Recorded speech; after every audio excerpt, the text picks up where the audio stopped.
ಹರೇ ಕೃಷ್ಣ. ಅಧ್ಯಾಯ 18 ಮೋಕ್ಷ ಸನ್ಯಾಸ ಯೋಗ ಉಪಸಂಹಾರ ವೈರಾಗ್ಯ ಪರಿಪೂರ್ಣತೆ. ಮೊದಲಿಗೆ ಪ್ರಾರ್ಥನೆಯನ್ನು ಮಾಡೋಣ. ಓಂ ಅಜ್ಞಾನತಿಮಿರಾಂತಸ್ಯ ಜ್ಞಾನಾಂಜನ ಶಲಾಕಯಾ ಚಕ್ಷುರುನ್ಮಿಲಿತಂ ಯೇನ ತಸ್ಮೈ ಶ್ರೀ ಗುರವೇ ನಮಃ.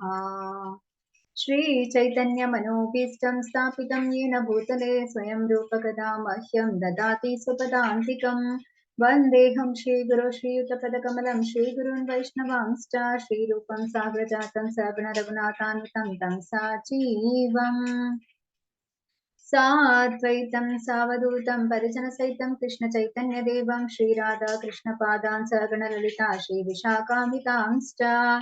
ಹೇ ಕೃಷ್ಣ ಕರುಣಾ ಸಿಂಧೋ ದೀನಬಂಧೋ ಜಗತ್ಪತೆ ಗೋಪೇಶ ಗೋಪಿಕಾ ಕಾಂತ ರಾಧಾ ಕಾಂತ ನಮೋಸ್ತುತೆ. ತಪ್ತ ಕಾಂಚನ ಗೌರಾಂಗಿ ರಾಧೆ ವೃಂದಾವನೇಶ್ವರಿ ವೃಷಭಾನುಸುತೆ ದೇವಿ ಪ್ರಣಮಾಮಿ ಹರಿಪ್ರಿಯೆ. ವಾಂಚಾ ಕಲ್ಪತರುಭ್ಯಶ್ಚ ಕೃಪಾ ಸಿಂಧುಭ್ಯ ಏವ ಚ ಪತಿತನಾಂ ಪಾವನೇಭ್ಯೋ ವೈಷ್ಣವೇಭ್ಯೋ ನಮೋ ನಮಃ. ನಮೋ ಓಂ ವಿಷ್ಣುಪಾದಾಯ ಕೃಷ್ಣಪ್ರೇಷ್ಠಾಯ ಭೂತಲೆ ಶ್ರೀಮತೆ ಭಕ್ತಿವೇದಾಂತ ಸ್ವಾಮಿನಿತಿ ನಾಮಿನೇ. ನಮಸ್ತೆ ಸಾರಸ್ವತೆ ದೇವಿ ಗೌರವಾಣಿ ಪ್ರಚಾರಿಣೆ ನಿರ್ವಿಶೇಷ ಶೂನ್ಯವಾದಿ ಪಾಶ್ಚಾತ್ಯ ದೇಶತಾರಿಣೆ. ಜಯೋ ಶ್ರೀ ಕೃಷ್ಣ ಚೈತನ್ಯ ಪ್ರಭೋ ನಿತ್ಯಾನಂದ ಶ್ರೀ ಅದ್ವೈತ ಗದಾಧರ ಶ್ರೀವಾಸಾದಿ ಗೌರ ಭಕ್ತವೃಂದ. ಹರೇ ಕೃಷ್ಣ ಕೃಷ್ಣ ಕೃಷ್ಣ ಹರೇ ಹರೇ, ಹರೇ ರಾಮ ರಾಮ ರಾಮ ಹರೇ ಹರೇ. ಹರೇ ಕೃಷ್ಣ ಕೃಷ್ಣ ಕೃಷ್ಣ ಹರೇ ಹರೇ, ಹರೇ ರಾಮ ರಾಮ ರಾಮ ಹರೇ ಹರೇ. ಹರೇ ಕೃಷ್ಣ ಕೃಷ್ಣ ಕೃಷ್ಣ ಹರೇ ಹರೇ, ಹರೇ ರಾಮ ರಾಮ ರಾಮ ಹರೇ ಹರೇ. ಶ್ರೀ ಶ್ರೀ ರಾಧಾ ಗೋವಿಂದ ಕಿ ಜೈ, ಶ್ರೀ ಶ್ರೀ ಗೌರ ನಿತಾಯ ಕಿ ಜೈ, ಶ್ರೀಲ ಪ್ರಭುಪಾದ ಕಿ ಜೈ. ಹರೇ ಕೃಷ್ಣ.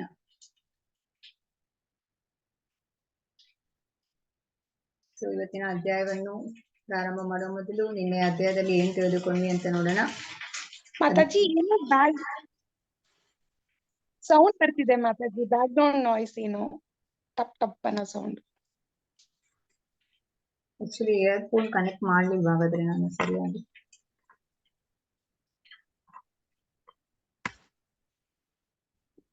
ಈಗ ಕನೆಕ್ಟ್ ಆಯ್ತು ಅನ್ಸುತ್ತೆ. ಮಾತಾಜಿ 17ನೇ ಅಧ್ಯಾಯದಲ್ಲಿ ಅರ್ಜುನನಿಗೆ ಡೌಟ್ ಬರುತ್ತೆ. ಈ ಶಾಸ್ತ್ರಗಳನ್ನು ಅನುಸರಿಸದವರ ಗತಿ ಏನು, ಅವರ ನಂಬಿಕೆ ಹೇಗಿರುತ್ತೆ? ಅವಾಗ ಭಗವಂತ ಹೇಳ್ತಾರೆ, 3 ಗುಣಗಳಿಂದ ಅವರ ನಂಬಿಕೆ ಪ್ರಭಾವಿತವಾಗಿರುತ್ತೆ.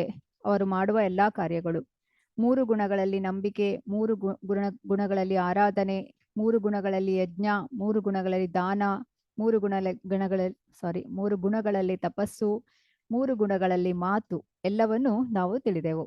ಅದಾದ್ಮೇಲೆ ಓಂ ತತ್ಸತ್ ಎಂದ್ರೇನು ಎಂಬುದನ್ನು ನಿನ್ನೆ ಅಧ್ಯಾಯದಲ್ಲಿ ಅರ್ಥ ಮಾಡಿಕೊಂಡೆವು.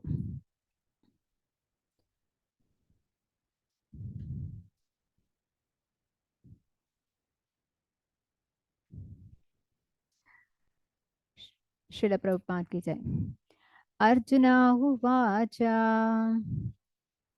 ಸನ್ಯಾಸಸ್ಯ ಮಹಾಬಾಹೋ ತತ್ವಮಿಚ್ಛಾಮಿ ವೇದಿತುಂ ತ್ಯಾಗಸ್ಯ ಚ ಹೃಷಿಕೇಶ ಪೃಥಕ್ ಕೇಶಿ ನಿಷೂದನ. ಅರ್ಜುನನು ಹೇಳಿದನು, ಮಹಾಬಾಹುವೆ, ಕೇಶಿ ರಾಕ್ಷಸನನ್ನು ಕೊಂದವನೇ, ಹೃಷಿಕೇಶನೇ, ತ್ಯಾಗ ಮತ್ತು ಸನ್ಯಾಸಗಳ ಉದ್ದೇಶವನ್ನು ತಿಳಿದುಕೊಳ್ಳಲು ನಾನು ಬಯಸುತ್ತೇನೆ. ಇಲ್ಲಿ ಕೇಶಿ ನಿಷೂದನ ಅಂತ ಹೇಳಲಾಗ್ತದೆ. ಅಂತ ಹೇಳಿದ್ರೆ ಋಷಿಕೇಶ, ಇಲ್ಲಿ ಭಗವಂತನನ್ನು ಋಷಿಕೇಶ ಅಂತ ಹೇಳಿ ಸಂಬೋಧಿಸ್ತಾನೆ, ಮತ್ತು ಕೇಶಿ ನಿಷೂದನ ಅಂತೇಳಿ. ಋಷಿಕೇಶ ಅಂತ ಹೇಳಿದ್ರೆ ಇಂದ್ರಿಯಗಳ ಸ್ವಾಮಿಯಾದ ಕೃಷ್ಣ, ಇಂದ್ರಿಯಗಳ ಒಡೆಯನಾದ ಕೃಷ್ಣ. ಅಂದ್ರೆ ಮಾನಸಿಕ ಶಾಂತಿಯನ್ನು ಪಡೆಯಲು ಅವನು ಸದಾ ನಮಗೆ ನೆರವಾಗಬಲ್ಲ. ಇನ್ನು ಸಂದೇಹಗಳನ್ನು ಯಾವಾಗಲೂ ಅಸುರರಿಗೆ ಹೋಲಿಸ್ತಾರೆ. ಸೊ ಆದುದರಿಂದ ಅವನು ಕೃಷ್ಣನನ್ನು ಕೇಶಿ ನಿಷೂದನ ಅಂತ ಸಂಬೋಧಿಸ್ತಾನೆ ಇಲ್ಲಿ ಅರ್ಜುನ. ಕೇಶಿಯು ಬಹು ಭಯಂಕರವಾದ ಒಬ್ಬ ಅಸುರ, ಅವನನ್ನು ಕೃಷ್ಣನು ಕೊಂದನು. ಕೃಷ್ಣನು ಸಂದೇಹವೆಂಬ ಅಸುರನನ್ನು ಕೊಲ್ಲುತ್ತಾನೆ ಎಂದು ಅರ್ಜುನನು ನಿರೀಕ್ಷಿಸುತ್ತಿದ್ದಾನೆ. ಇಲ್ಲಿ ಅರ್ಜುನನಿಗೆ ತುಂಬಾ ಸಂದೇಹ ಇದೆಯಲ್ಲ, ಹಾಗಾಗಿ ಆ ಸಂದೇಹವನ್ನು ಇಲ್ಲಿ ಅಸುರರಿಗೆ ಹೋಲಿಸಲಾಗಿದೆ. ಇಲ್ಲಿ ತ್ಯಾಗ ಅಂತ ಹೇಳಿದ್ರೆ ಕರ್ಮ ಮಾಡಬೇಕು, ಫಲಾಪೇಕ್ಷೆ ಇಟ್ಟುಕೊಳ್ಳಬಾರದು. ಆದ್ರೆ ನಾವು ಕರ್ಮ ಮಾಡಬೇಕು. ಈಗ ಹೇಗೆ ಅಂತ ಹೇಳಿದ್ರೆ, ಒಬ್ಬ ವಿದ್ಯಾರ್ಥಿಗೆ ಈಗ 99% ಬಂದಿದೆ ಅಂತ ಹೇಳಿದ್ರೆ ಅದಕ್ಕೆ ಆ ಒಂದು ಬ್ರೈನ್ ಕೊಟ್ಟದ್ದು ಯಾರು? ಕೃಷ್ಣ. ಇದನ್ನ ನಾವು ನೆನಪಿಡಬೇಕು. ಅವನ ಇಂದ್ರಿಯಗಳು ಕೊಟ್ಟದ್ದು ಯಾರು? ಕೃಷ್ಣ. ಹಾಗಾಗಿ ಕ್ರೆಡಿಟ್ಸ್ ಕೃಷ್ಣನಿಗೆ ಹೋಗ್ಬೇಕು ಅಂತ ಹೇಳಿ. ಬುದ್ಧಿಮತಾಮಸ್ಮಿ. ಕೃಷ್ಣ ಹೇಳ್ತಾನೆ ಕೆಲಸ ಮಾಡಬೇಕು, ಫಲವನ್ನು ಭಗವಂತನಿಗೆ ಕೊಡುವಂಥದ್ದು. ಆದ್ರೆ ನಾವು ಕೆಲಸ ಮಾಡ್ಬೇಕು, ಇದು ತ್ಯಾಗ. ಸನ್ಯಾಸ ಅಂದ್ರೆ ಕೆಲಸ ಮತ್ತು ಅದರಿಂದ ಬರುವ ಫಲವನ್ನು ತ್ಯಾಗ ಮಾಡುವುದು. ಕರ್ಮ ಸನ್ಯಾಸ ಅಂದ್ರೆ ಕರ್ಮವನ್ನು ಬಿಟ್ಟು ಬಿಡುವುದು. ಸೊ ಇದರ ಬಗ್ಗೆ ನಾವು ವಿವರವಾಗಿ ನೋಡೋಣ.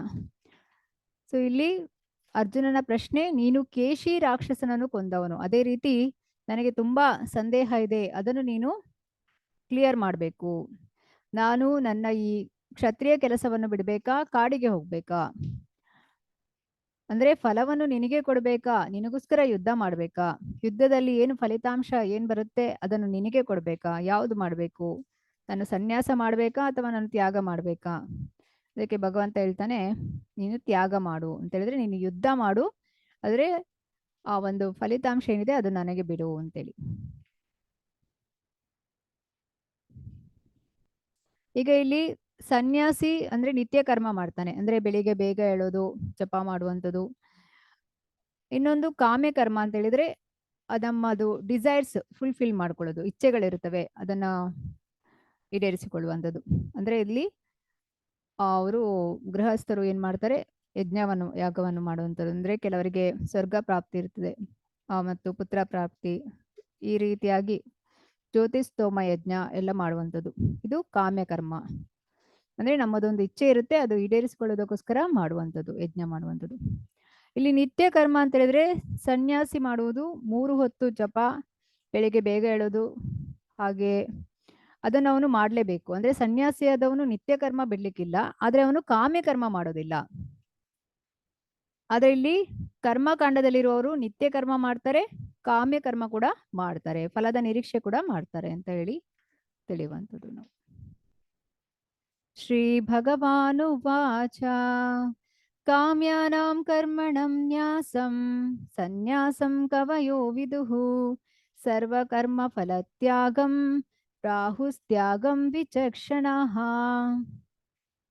ದೇವೋತ್ತಮ ಪರಮಪುರುಷನು ಹೀಗೆ ಹೇಳಿದನು, ಐಹಿಕ ಬಯಕೆಯ ಆಧಾರವಿರುವ ಕರ್ಮಗಳನ್ನು ತ್ಯಜಿಸುವುದನ್ನೇ ಮಹಾವಿದ್ವಾಂಸರು ಸನ್ಯಾಸವೆಂದು ಕರೆಯುತ್ತಾರೆ.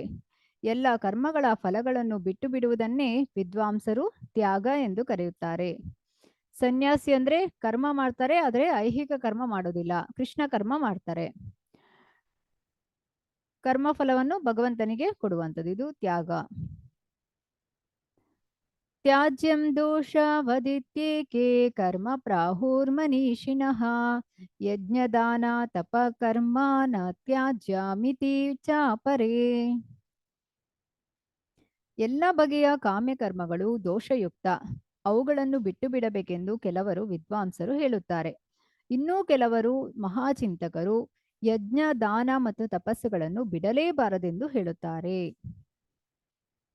ಅಂದ್ರೆ ಈಗ ಗೃಹಸ್ಥರು ಭಕ್ತಿಯಲ್ಲಿ ನಡೆದುಕೊಂಡು ಬಂದ್ರೆ ಅವರು ಸನ್ಯಾಸಕ್ಕಿಂತ ಉತ್ತಮ ಎಂದು ಹೇಳಲಾಗ್ತದೆ. ಹೇಗೆ ಅಂತ ಹೇಳಿದ್ರೆ ಅವರು ಯಜ್ಞ ದಾನ ತಪಸ್ಸನ್ನು ಮಾಡ್ತಾರೆ. ಅಂದ್ರೆ ಈಗ ಗರ್ಭದಾನ ಸಂಸ್ಕಾರ, ಸೀಮಂತ, ನಾಮಕರಣ, ಅನ್ನಪ್ರಾಶನ, ಉಪನಯನ, ವಿವಾಹ, ಇದೆಲ್ಲವೂ ಕೂಡ ಯಜ್ಞ. ಆಧ್ಯಾತ್ಮಿಕ ಉನ್ನತಿಗೆ ಶಾಂತಿಯನ್ನು ನೆಲೆಸುವಂತೆ ಮಾಡುತ್ತದೆ.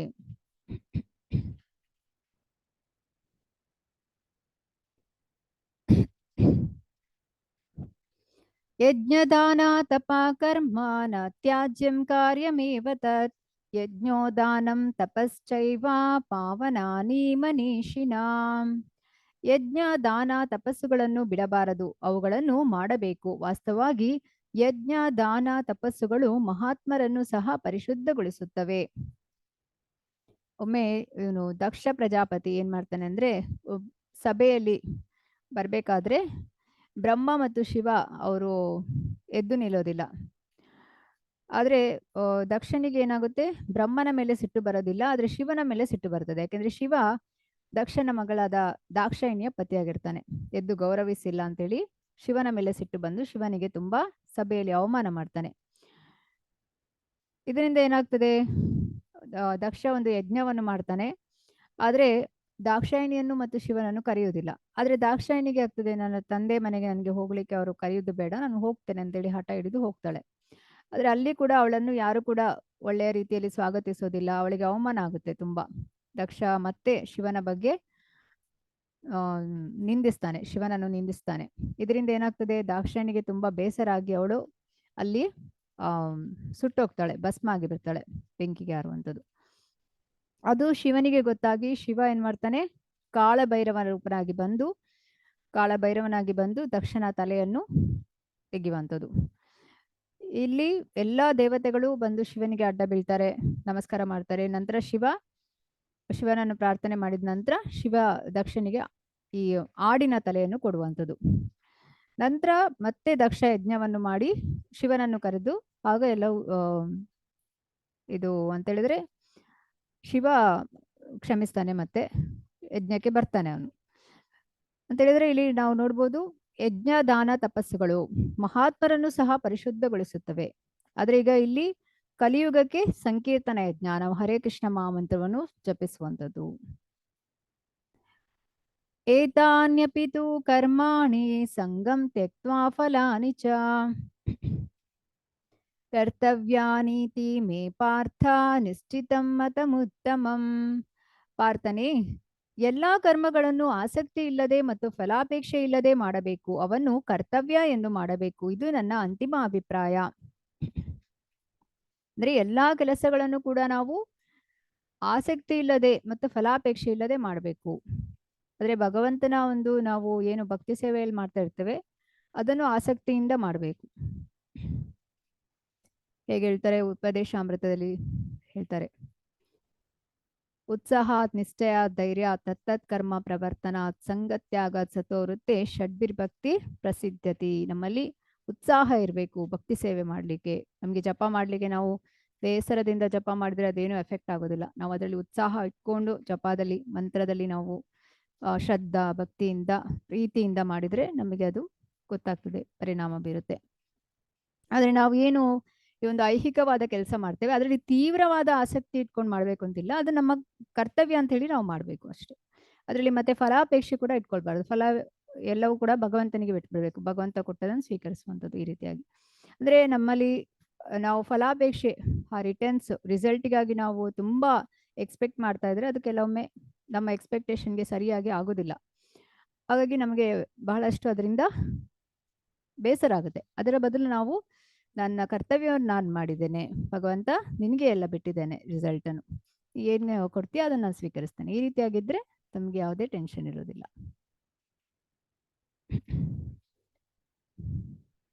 ಇಲ್ಲಿ 18ನೇ ಅಧ್ಯಾಯದ ಸಮ್ಮರಿ ಏನಾಗಿರ್ತದೆ ಅಂತ ಹೇಳಿದ್ರೆ, 1ರಿಂದ 12ನೇ ಶ್ಲೋಕ ಕರ್ಮಯೋಗದ ಬಗ್ಗೆ, 13ರಿಂದ 40ನೇ ಶ್ಲೋಕ ಜ್ಞಾನಯೋಗದ ಬಗ್ಗೆ, ಅದರಲ್ಲಿ ಬೇರೆ ಬೇರೆ ಗುಣಗಳು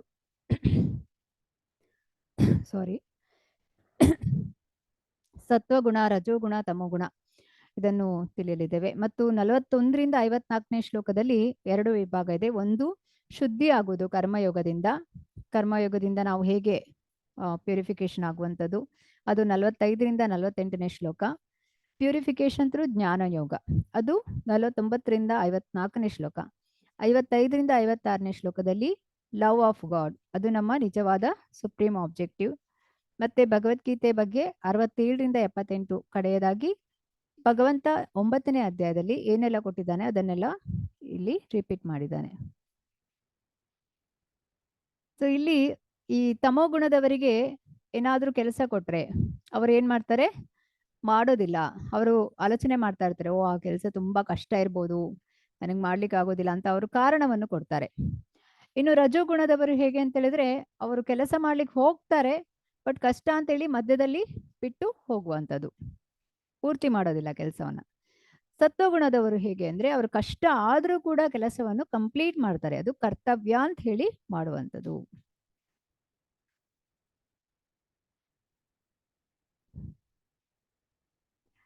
ಪಂಚೇತಾನಿ ಮಹಾಬಾಹೋ ಕಾರಣಾನಿ ನಿಬೋಧ ಮೇ ಸಾಂಖ್ಯೇ ಕೃತಾಂತೆ ಪ್ರೋಕ್ತಾನಿ ಸಿದ್ಧಯೇ ಸರ್ವಕರ್ಮಣಾಂ.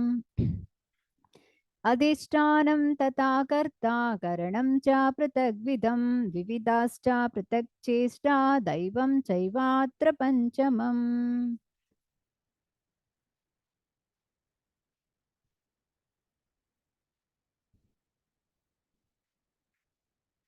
ಮಹಾಬಾಹುವಾದ ಅರ್ಜುನನೇ, ವೇದಾಂತಕ್ಕೆ ಅನುಗುಣವಾಗಿ ಎಲ್ಲಾ ಕರ್ಮಗಳ ಸಿದ್ಧಿಗೆ 5 ಕಾರಣಗಳಿವೆ.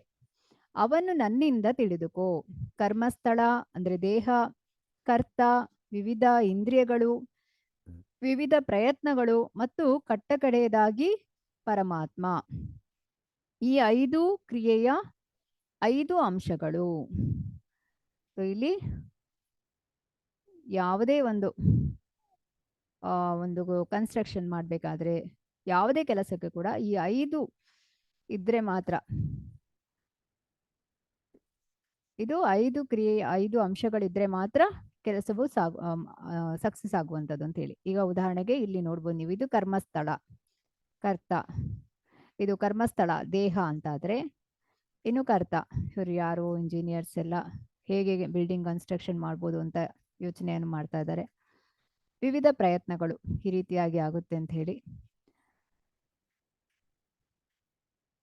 ಹೀಗೆ ಆಗ್ಬೇಕು ಅಂತ ಹೇಳಿ. ವಿವಿಧ ಇಂದ್ರಿಯಗಳು, ಇದು ವಿವಿಧ ಇಂದ್ರಿಯಗಳು ಆಯ್ತು, ವಿವಿಧ ಪ್ರಯತ್ನಗಳು ಈ ರೀತಿ ಆಗ್ಬೇಕು ಅಂತ ಅವರದ್ದು ಪ್ಲಾನ್ ಇದೆ. ಕಟ್ಟ ಕಡೆಯದಾಗಿ ಪರಮಾತ್ಮ. ಸೊ ಇಲ್ಲಿ ಕಲಿಯುಗದಲ್ಲಿ ಏನು ನಾವು ನೋಡ್ತಾ ಇದ್ದೇವೆ, ಈ 4ಕ್ಕೆ ಮಾತ್ರ ಪ್ರಾಮುಖ್ಯತೆಯನ್ನು ಕೊಡುವಂಥದ್ದು. ಕರ್ಮಸ್ಥಳ, ಕರ್ತ, ವಿವಿಧ ಇಂದ್ರಿಯಗಳು, ವಿವಿಧ ಪ್ರಯತ್ನಗಳು. ಹಾಗಾಗಿ ಎಷ್ಟೋ ವಿಷಯಗಳು ನಾವು ನೋಡಿದ್ದೇವೆ ಅಂತ ಹೇಳಿದ್ರೆ, ಈಗ ಉದಾಹರಣೆಗೆ ಒಂದು ಮದುವೆ, ಅದ್ರಲ್ಲಿ ಎಲ್ಲವೂ ಮದುವೆ ದಿನ ನಿಗದಿಯಾಗಿರ್ತದೆ ಮತ್ತು ಹಾಲ್ ಬುಕ್ಕಿಂಗ್ ಆಗಿರುತ್ತೆ, ಅಡುಗೆಯವ್ರಿಗೆ ಹೇಳಿರ್ತಾರೆ. ಆದ್ರೆ ಗಂಡು ಹೆಣ್ಣು ಎಲ್ಲ ಕೂಡ ರೆಡಿ ಇದ್ರೂ ಕೂಡ ಏನಾಗ್ತದೆ, ಮದುವೆ ನಿಗದಿತ ಸಮಯಕ್ಕೆ ಆಗೋದಿಲ್ಲ. ಯಾಕಂತ ಹೇಳಿದ್ರೆ ಅಲ್ಲಿ ಪರಮಾತ್ಮನ ಅನುಗ್ರಹ ಇರೋದಿಲ್ಲ. ಸೊ ಹಾಗಾಗಿ ಪರಮಾತ್ಮನ ಅನುಗ್ರಹ ಬಹಳ ಮುಖ್ಯ. ಎಷ್ಟೋ ಸಲ ಅದು ನಿಗದಿತ ಸಮಯಕ್ಕೆ ಆಗದೆ ಮುಂದೆ ಹೋಗುವಂಥದ್ದು. ಹಾಗಾಗಿ ಪರಮಾತ್ಮನ ಅನುಗ್ರಹ ಮುಖ್ಯ ಅಂತ ಹೇಳಿ ನಾವು ಇಲ್ಲಿ ತಿಳಿಬೇಕು. ಈ 5 ಅಂಶಗಳು, 5 ಅಂಶ ಕ್ರಿಯೆಯ 5 ಅಂಶಗಳು.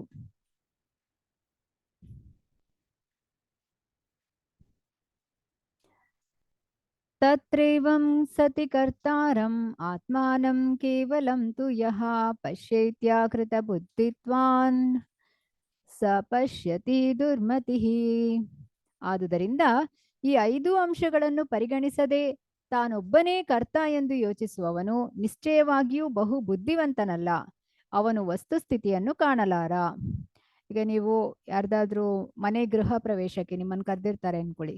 ಆಗ ನೀವು ಕೇಳ್ತೀರಾ ಮನೆ ಬಗ್ಗೆ. ಆವಾಗ ಅವ್ರು ಹೇಳ್ತಾರೆ, ಮನೆ ಯಜಮಾನ ಹೇಳ್ತಾರೆ, ನಾನು ಬಹಳ ಕಷ್ಟಪಟ್ಟು ದುಡಿದು ಹಣ ಎಲ್ಲ ಸಂಗ್ರಹಿಸಿ ಈ ಮನೆಯನ್ನು ಕಟ್ಟಿದ್ದೇನೆ, ನಾನೇ ನನ್ನಿಂದಲೇ ಆಗಿರೋದು ಇದು, ಈ ರೀತಿಯಾಗಿ ಹೇಳ್ತಾರೆ. ಬಟ್ ಅದು ಅವರಿಗೆ ಹೆಚ್ಚು ಬುದ್ಧಿ ಇಲ್ಲ ಅಂತ ಹೇಳಲಾಗ್ತದೆ. ಯಾಕಂತ ಹೇಳಿದ್ರೆ ಈಗ ಎಷ್ಟೋ ಮಂದಿ ಜನರ ಹತ್ರ ಹಣ ಇರ್ಬೋದು, ಆದ್ರೆ ಅವರಿಗೆ ಮನೆ ಕಟ್ಸ್ಲಿಕ್ಕೆ ಆಗೋದಿಲ್ಲ. ಅಲ್ಲಿ ಭಗವಂತನ ಅನುಗ್ರಹ ಇದ್ರೆ ಮಾತ್ರ ಸಾಧ್ಯ ಆಗುವಂಥದ್ದು. ಹಾಗಾಗಿ 5 ಅಂಶಗಳನ್ನು ಯಾರು ಪರಿಗಣಿಸುವುದಿಲ್ಲ, ತಾನೊಬ್ಬನೇ ಕರ್ತ ಅಂತ ಯೋಚಿಸ್ತಾನೆ, ಅವನು ಬುದ್ಧಿವಂತನಲ್ಲ, ಅವನು ಏನು ವಸ್ತು ಸ್ಥಿತಿಯನ್ನು ಕಾಣಲಾರ ಅಂತ ಹೇಳಿ ತಿಳಿಬೇಕು. ಜ್ಞಾನಂ ಜ್ಞೇಯಂ ಪರಿಜ್ಞಾತ ತ್ರಿವಿಧಾ ಕರ್ಮ ಚೋದನಾ ಕರಣಂ ಕರ್ಮ ಕರ್ತೇತಿ ತ್ರಿವಿಧಾ ಕರ್ಮ ಸಂಗ್ರಹ. ಜ್ಞಾನ, ಜ್ಞೇಯ ಮತ್ತು ಜ್ಞಾನಿ ಇವು 3 ಕರ್ಮವನ್ನು ಪ್ರೇರಿಸುವ ಅಂಶಗಳು. ಇಂದ್ರಿಯಗಳು, ಕರ್ಮ ಮತ್ತು ಕರ್ತ ಇವು ಕರ್ಮದ 3 ಘಟಕಗಳು.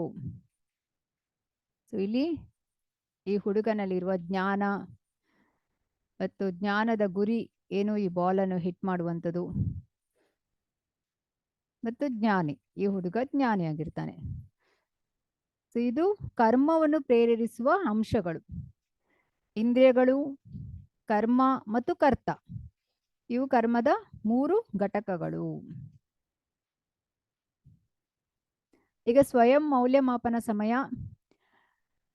ಇದು ಅಂದ್ರೆ ನನಗೆ ನೀವು ಹೇಳಬೇಕು ಅಂತಿಲ್ಲ, ನಿಮ್ಮಷ್ಟಕ್ಕೆ ನೀವು ಇದಕ್ಕೆ ಮಾರ್ಕ್ಸ್ ಅನ್ನು ಹಾಕಿಕೊಳ್ಳುವಂಥದ್ದು. 1 ಅಂದ್ರೆ ಅತ್ಯಂತ ಕಡಿಮೆ, 3 ಅಂದ್ರೆ ಅತಿ ಹೆಚ್ಚು. ನೀವು ಯಾವ ಗುಣದಲ್ಲಿ ಇದ್ದೀರಿ ಅಂತ ತಿಳಿದುಕೊಳ್ಳುವುದಕ್ಕೆ ಅಷ್ಟೆ.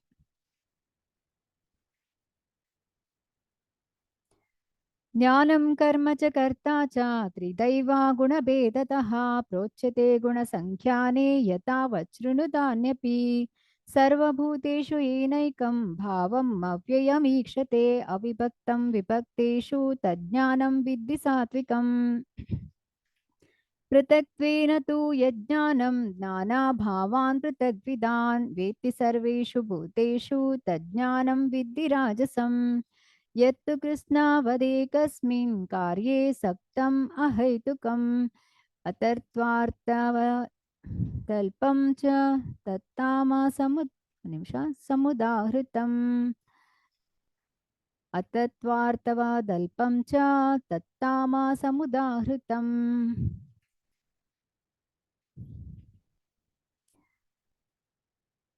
ಐಹಿಕ ಪ್ರಕೃತಿಯ 3 ಬೇರೆ ಬೇರೆ ಗುಣಗಳಿಗೆ ಅನುಗುಣವಾಗಿ ಜ್ಞಾನ. ಜೀವಿಗಳಲ್ಲಿ ಅಸಂಖ್ಯಾತ ರೂಪಗಳು ಆದರೂ ಅವೆಲ್ಲವುಗಳಲ್ಲಿ ಒಂದೇ ಅಭಿನ್ನ ಆಧ್ಯಾತ್ಮಿಕ ಸ್ವಭಾವವನ್ನು ಕಾಣಿಸಬಲ್ಲ ಜ್ಞಾನವೆಂದರೆ ಸಾತ್ವಿಕ ಎಂದು ನೀನು ಅರ್ಥ ಮಾಡಿಕೊಳ್ಳಬೇಕು. ತಿಳಿದ್ರೆ ಸತ್ವಗುಣದವನಿಗೆ ಎಲ್ಲಾ ಜೀವಿಗಳಲ್ಲಿ ಆತ್ಮ ಪರಮಾತ್ಮ ಇದೆ ಅಂತ ತಿಳಿದಿದೆ. ಯಾವ ಜ್ಞಾನದ ಕಾರಣದಿಂದ ಪ್ರತಿಯೊಂದು ಬೇರೆ ದೇಹದಲ್ಲಿಯೂ ಬೇರೆ ಬಗೆಯ ಜೀವಿಯನ್ನು ಮನುಷ್ಯನು ಕಾಣುತ್ತಾನೋ ಆ ಜ್ಞಾನವು ರಾಜಸ ಎಂದು ತಿಳಿ. ನಾವು ಈ ಭೌತಿಕ ಜ್ಞಾನದಲ್ಲಿ ಇದ್ರೆ ಏನಾಗುತ್ತೆ, ನಾವು ಪ್ರತಿಯೊಂದನ್ನು ಬೇರೆ ಬೇರೆ ಎಂದು ಭಾವಿಸ್ತೇವೆ. ಇದು ಮನುಷ್ಯ, ಇದು ಬೆಕ್ಕು, ಇದು ನಾಯಿ, ಈ ರೀತಿಯಾಗಿ. ಇದು ರಾಜಸ ಸ್ವಭಾವದವರು ಲಕ್ಷಣವಾಗಿರುತ್ತದೆ. ಯಾವ ಜ್ಞಾನದಿಂದ ಸತ್ಯದ ತಿಳುವಳಿಕೆ ಇಲ್ಲದೆ ಒಂದು ಬಗೆಯ ಕರ್ಮವೇ ಸರ್ವಸ್ವ ಎಂದು ಭಾವಿಸುತ್ತೇವೆಯೋ, ಯಾವ ಜ್ಞಾನವು ಅಲ್ಪವಾದದ್ದು ಅದು ತಾಮಸ ಗುಣದಲ್ಲಿ ಇದೆ ಎಂದು ಹೇಳುತ್ತಾರೆ. ತಾಮಸ ಗುಣದವರು ಕೆಲಸವೇ ದೇವರು ಅಂತ ಹೇಳುವಂಥದ್ದು. ಇದರಿಂದ ಏನಾಗ್ತದೆ, ಅವರಿಗೆ ಆಧ್ಯಾತ್ಮಿಕದ ಬಗ್ಗೆ ಏನೂ ತಿಳಿದಿರೋದಿಲ್ಲ. ಸೊ ಇಲ್ಲಿ ಸತ್ವಗುಣದಲ್ಲಿದ್ರೆ 3 ಅಂಕಗಳನ್ನು ಹಾಕಿಕೊಳ್ಳಿ, ರಜೋಗುಣದಲ್ಲಿದ್ರೆ 2 ಅಂಕಗಳು, ತಮೋಗುಣದಲ್ಲಿದ್ರೆ 1 ಅಂಕಗಳು. ನಿಯತಂ ಸಂಗರಹಿತಂ ಅರಾಗದ್ವೇಷತಾ ಕೃತಂ ಅಫಲಾಪೇಪ್ಸುನಾ ಕರ್ಮ ಯತ್ತತ್ ಸಾತ್ವಿಕಂ ಉಚ್ಯತೆ ಯತ್ತು ಕಾಮೇಪ್ಸುನಾ ಕರ್ಮ ಸಾಹಂಕಾರೇಣ ವಾ ಪುನಃ ಕ್ರಿಯತೆ ಬಹುಲಾಯಾಸಂ ತದ್ರಾಜ ಸಮುದಾಹೃತಂ ಅನುಬಂಧಂ ಕ್ಷಯಂ ಹಿಂಸಾಮನಪೇಕ್ಷಾ ಚ ಪೌರುಷಂ ಮೋಹಾದಾರಭ್ಯತೆ ಕರ್ಮ ಯತ್ತ ತಾಮಸಮುಚ್ಯತೆ. ಹರೇ ಕೃಷ್ಣ ಮಾತಾಜಿ. ಎಸ್, ಕೇಳಿಸ್ತಿಲ್ಲ ಮಾತಾಜಿ? ಕೇಳಿಸ್ತಿಲ್ವಾ?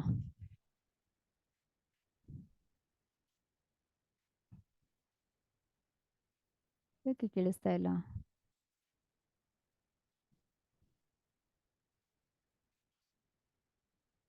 ಹರೇ ಕೃಷ್ಣ, ಕೇಳಿಸ್ತಾ ಇಲ್ವಾ ಯಾರಿಗೂ ಕೂಡ? ಕೇಳಿಸ್ತಾ ಇದೆ ನಮ್ಗೆ. Yes, thank you Mataji. ನಮಗೂ ಕೇಳಿಸ್ತಾ ಇದೆ. Thank you Mataji. Yes, Kusuma Mataji, ನಿಮ್ದೇನೋ ನೆಟ್ವರ್ಕ್ ಪ್ರಾಬ್ಲಮ್ ಇರಬೇಕು, ಹೊರಟೆ ಹೋಗ್ಬಿಟ್ರ ಅಂತ. ನಿಯತವಾಗಿ ಯಾವ ಮೋಹವಿಲ್ಲದೆ ರಾಗದ್ವೇಷಗಳಿಲ್ಲದೆ ಮತ್ತು ಕರ್ಮಫಲಾಪೇಕ್ಷೆಯಿಲ್ಲದೆ ಮಾಡಿದ ಕರ್ಮವನ್ನು ಸಾತ್ವಿಕ ಎಂದು ಹೇಳಲಾಗ್ತದೆ. ಇಲ್ಲಿ ಭೌತಿಕ ಪ್ರಕೃತಿಯ ಗುಣಗಳ ಆಧಾರದ ಮೇಲೆ 3 ರೀತಿಯ ಕ್ರಿಯೆಗಳು. ಅಂದ್ರೆ ಸತ್ವಗುಣದವರು ಕೆಲಸ ಮಾಡ್ತಾರೆ, ಆದ್ರೆ ಫಲಾಪೇಕ್ಷೆ ಇಟ್ಟುಕೊಳ್ಳೋದಿಲ್ಲ. ನಂತರ ರಜಗುಣದವರು ಆದರೆ ತನ್ನ ಕಾಮನೆಗಳ ತೃಪ್ತಿಯನ್ನು ಬಯಸುವ ಮನುಷ್ಯನು ಮಾಡಿದ ಮತ್ತು ಮಿಥ್ಯಾಹಂಕಾರದಿಂದ ಮಾಡಿದ ಕರ್ಮವನ್ನು ರಾಜಸ ಕರ್ಮ ಎಂದು ಕರೆಯುತ್ತಾರೆ. ಅಂದ್ರೆ ಇವರಿಗೆ ಏನು ಫಲಿತಾಂಶ ಇದೆ ಅದು ಅವರಿಗೆ ಸಿಗ್ಬೇಕು. ರಜಗುಣದಲ್ಲಿ ಇರೋರು ಮಾಯಾವಶನಾಗಿ ಧರ್ಮ ಗ್ರಂಥಗಳನ್ನು ಅಲಕ್ಷಿಸಿ ಮುಂದಿನ ಬಂಧನವನ್ನಾಗಲಿ ಹಿಂಸೆಯನ್ನಾಗಲಿ ಇತರರಿಗೆ ಉಂಟಾಗುವ ಯಾತನೆಯನ್ನಾಗಲಿ ಲಕ್ಷಿಸದೆ ಮಾಡಿದ ಕರ್ಮವನ್ನು ತಾಮಸ ಕರ್ಮ ಎಂದು ಕರೆಯುತ್ತಾರೆ. ಇಲ್ಲಿ ತಮೋಗುಣದವರು ಹೇಗೆ, ಅವರು ಶಾಸ್ತ್ರವನ್ನು ಒಪ್ಪಿಕೊಳ್ಳೋದಿಲ್ಲ, ನಂತರ ಒಳಗೆ ಪರಮಾತ್ಮನಿಗೆ ಹಿಂಸೆ ಕೊಡ್ತಾರೆ, ಅವರೊಳಗಿರುವ ಪರಮಾತ್ಮನಿಗೆ, ಮತ್ತೆ ಅವರು ನರಕಕ್ಕೆ ಹೋಗ್ತಾರೆ. ಇದು ತಾಮಸ ಗುಣದವರ ಲಕ್ಷಣವಾಗಿರ್ತದೆ. ಸತ್ವಗುಣದಲ್ಲಿದ್ರೆ 3, ರಜೋಗುಣದಲ್ಲಿದ್ರೆ 2, ತಮೋಗುಣದಲ್ಲಿದ್ರೆ 1 ಅಂಕಗಳನ್ನು ಹಾಕಿಕೊಳ್ಳುತ್ತೆ.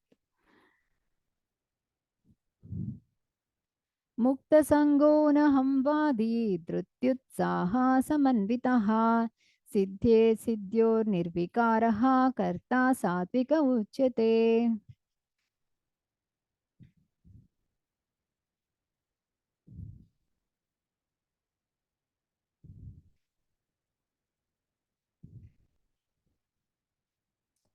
ರಾಗಿ ಕರ್ಮ ಫಲಾಪ್ರೇಪ್ಸುರ್ಲುಬ್ಧೋ ಹಿಂಸಾತ್ಮಕೋ ಶುಚಿಃ ಹರ್ಷಶೋಕಾನ್ವಿತಾ ಕರ್ತಾ ರಾಜಸಾ ಪರಿಕೀರ್ತಿತಃ ಅಯುಕ್ತಃ ಪ್ರಾಕೃತಸ್ತಬ್ಧಃ ಶಟೋ ನೈಷ್ಕೃತಿಕೋ ಅಲಸಃ ವಿಷಾದಿ ದೀರ್ಘಸೂತ್ರೀ ಚ ಕರ್ತಾ ತಾಮಸ ಉಚ್ಯತೆ.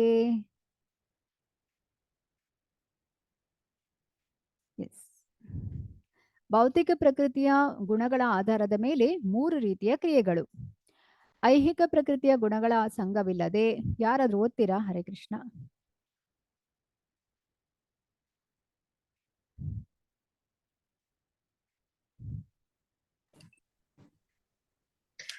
ಹರೇ ಕೃಷ್ಣ ಮಾತಾಜಿ. ಹರೇ ಕೃಷ್ಣ ಮಾತಾಜಿ. ಐಹಿಕ ಪ್ರಕೃತಿಯ ಗುಣಗಳ ಸಂಘವಿಲ್ಲದೆ, ದುರಹಂಕಾರವಿಲ್ಲದೆ, ಜಯ ಅಪಜಯಗಳಲ್ಲಿ ವಿಚಲಿತನಾಗದೆ, ದೃಢ ನಿಶ್ಚಯ ಮತ್ತು ಉತ್ಸಾಹದಿಂದ ತನ್ನ ಕರ್ತವ್ಯವನ್ನು ಮಾಡುವವನು ಸಾತ್ವಿಕ ಕರ್ತ ಎಂದು ಹೇಳಲಾಗುತ್ತದೆ. ಕರ್ಮ ಮತ್ತು ಕರ್ಮಫಲಗಳಿಗೆ ಅಂಟಿಕೊಂಡು ಆ ಫಲಗಳನ್ನು ಸವಿಯಲು ಬಯಸುವವನು ಲೋಭಿ, ಸದಾ ಅಸೂಯಾಪರ, ಕೊಳಕ, ಸುಖ ದುಃಖಗಳಿಂದ ವಿಚಲಿತನಾಗುವವನು. ಇಂತಹ ಮನುಷ್ಯನು ರಾಜಸ ಸ್ವಭಾವದವನು ಎಂದು ಹೇಳುತ್ತಾರೆ.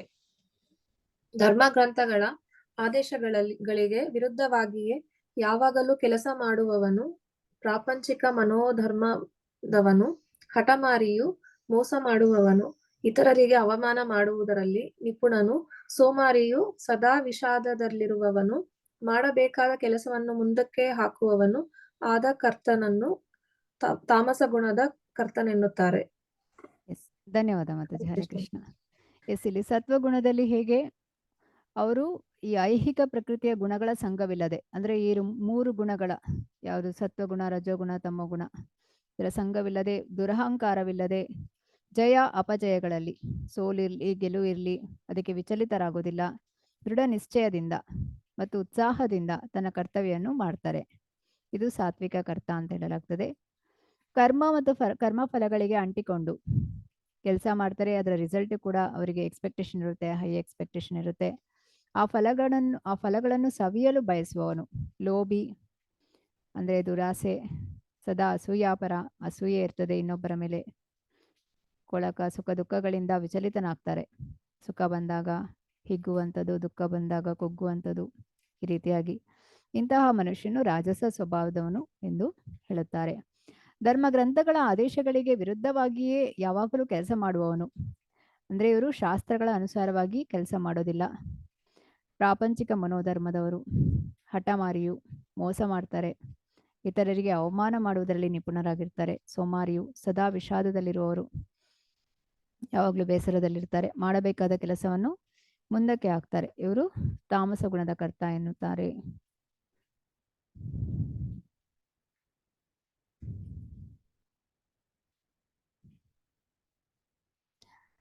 ಬುದ್ಧಿರ್ಭೇದಂ ಧೃತಿಶ್ಚೈವ ಗುಣತಸ್ತ್ರಿವಿಧಂ ಶೃಣು ಪ್ರೋಚ್ಯಮಾನಮಾಶೇಷೇಣ ಪೃಥಕ್ತ್ವೇನ ಧನಂಜಯ ಪ್ರವೃತ್ತಿಂ ಚ ನಿವೃತ್ತಿಂ ಚ ಕಾರ್ಯಕಾರ್ಯೇ ಭಯಾಭಯೇ ಬಂಧಂ ಮೋಕ್ಷಂ ಚ ಯಾವೇತಿ ಬುದ್ಧಿ ಸಾ ಪಾರ್ಥ ಸಾತ್ವಿಕಿ ಯಯಾ ಧರ್ಮಮಧರ್ಮಂ ಚ ಕಾರ್ಯಮೇವ ಚ ಅಯಥಾವತ್ ಪ್ರಜಾನಾತಿ ಬುದ್ಧಿ ಸಾ ಪಾರ್ಥ ರಾಜಸಿ ಅಧರ್ಮಂ ಧರ್ಮಮಿತಿ ಯಾ ಮನ್ಯತೆ ತಮಸಾವೃತ ಸರ್ವಾರ್ಥಾನ್ ವಿಪರೀತಾಂಶ್ಚ ಬುದ್ಧಿ ಸಾ ಪಾರ್ಥ ತಾಮಸಿ.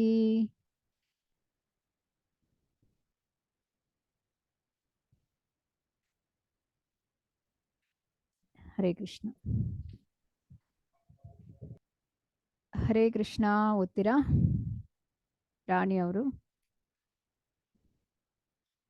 ಮ್ಯೂಟ್ ಆಗ್ಬಿಟ್ರಾ? ಓ, ನಿಮ್ ನೆಟ್ವರ್ಕ್ ಪ್ರಾಬ್ಲಮ್ ಇದೆ ಅನ್ಸುತ್ತೆ. ಎಸ್, ಚೈತನ್ಯ ಅವರು ಓದಿ. ಹರೇ ಕೃಷ್ಣ ಮಾತಾಜಿ. ಓದ್ಲಾ? ಓದಿ ಮಾತಾಜಿ. ಪ್ರಾರ್ಥನೆ. ಏನನ್ನು ಮಾಡಲೇಬೇಕು ಮತ್ತು ಏನನ್ನು ಮಾಡಬಾರದು, ಯಾವುದಕ್ಕೆ ಭಯಪಡಬೇಕು ಮತ್ತು ಯಾವುದಕ್ಕೆ ಭಯಪಡಬಾರದು, ಯಾವುದನ್ನು ಬಂಧಿಸುತ್ತದೆ ಮತ್ತು ಯಾವುದು ಬಿಡುಗಡೆ ಮಾಡುತ್ತದೆ ಎನ್ನುವುದನ್ನು ತಿಳಿಸಿಕೊಡುವ ಬುದ್ಧಿಯು ಸಾತ್ವಿಕ ಗುಣದಲ್ಲಿದೆ. ಪ್ರಾರ್ಥನೆ. ಧರ್ಮಾಧರ್ಮಗಳ ನಡುವೆ ಮಾಡಬಹುದಾದ ಮತ್ತು ಮಾಡಬಾರದ ಕಾರ್ಯಗಳ ನಡುವೆ ವ್ಯತ್ಯಾಸವನ್ನು ಗ್ರಹಿಸದ ಬುದ್ಧಿಯು ರಾಜಸ ಗುಣದಲ್ಲಿದೆ. ಪ್ರಾರ್ಥನೆ. ಮಾಯೆ ಮತ್ತು ಕತ್ತಲುಗಳ ಪ್ರಭಾವದಿಂದ ಅಧರ್ಮವನ್ನು ಧರ್ಮವೆಂದು, ಧರ್ಮವನ್ನು ಅಧರ್ಮವೆಂದು ತಿಳಿಯುವ ಬುದ್ಧಿಯು ತಾಮಸಿಕವಾದದ್ದು. ಎಸ್, ಧನ್ಯವಾದ. ಹರೇ ಕೃಷ್ಣ. ಹರೇ ಕೃಷ್ಣ. ಸೊ ಇಲ್ಲಿ ಸತ್ವಗುಣದಲ್ಲಿ ಹೇಗೆ ಅವರು ಗುರು ಮತ್ತು ಕೃಷ್ಣರಿಗೆ ಮಾತ್ರ ಭಯ ಪಡುವಂಥದ್ದು, ಬೇರೆ ಯಾವುದಕ್ಕೂ ಕೂಡ ಭಯ ಪಡೋದಿಲ್ಲ. ಮತ್ತೆ ಅವರಿಗೆ ಗೊತ್ತಿರ್ತದೆ ಕೆಟ್ಟ ಕೆಲಸ ಬಂಧಿಸ್ತದೆ, ಕೃಷ್ಣ ಪ್ರಜ್ಞೆ ಬಿಡುಗಡೆ ಮಾಡ್ತದೆ ಅಂತೇಳಿ. ಇದೆಲ್ಲ ಅವರಿಗೆ ತಿಳಿದಿರ್ತದೆ, ಸಾತ್ವಿಕದ ಬುದ್ಧಿ ಇರೋರಿಗೆ. ಇನ್ನು ರಜೋಗುಣದವರು ಯಾವುದು ಮಾಡಬೇಕು ಅಂತ ಅವರಿಗೆ ಗೊತ್ತಿರೋದಿಲ್ಲ, ಯಾವ್ದು ಮಾಡಬೇಕು ಯಾವ್ದು ಮಾಡಬಾರ್ದು ಅಂತೇಳಿ. ಇನ್ನು ತಮೋಗುಣದಲ್ಲಿ ಮಾಯೆ ಮತ್ತು ಕತ್ತಲುಗಳ ಪ್ರಭಾವದಿಂದ ಅಧರ್ಮವನ್ನು ಧರ್ಮವೆಂದು, ಧರ್ಮವನ್ನು ಅಧರ್ಮವೆಂದು ತಿಳಿತಾರೆ.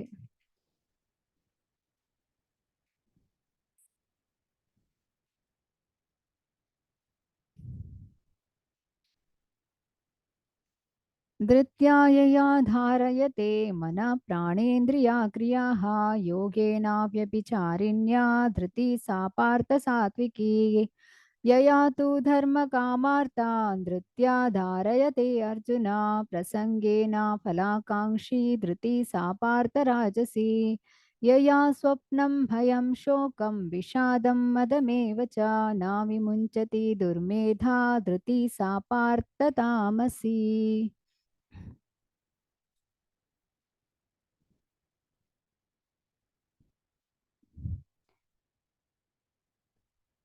ಹರೇ ಕೃಷ್ಣ.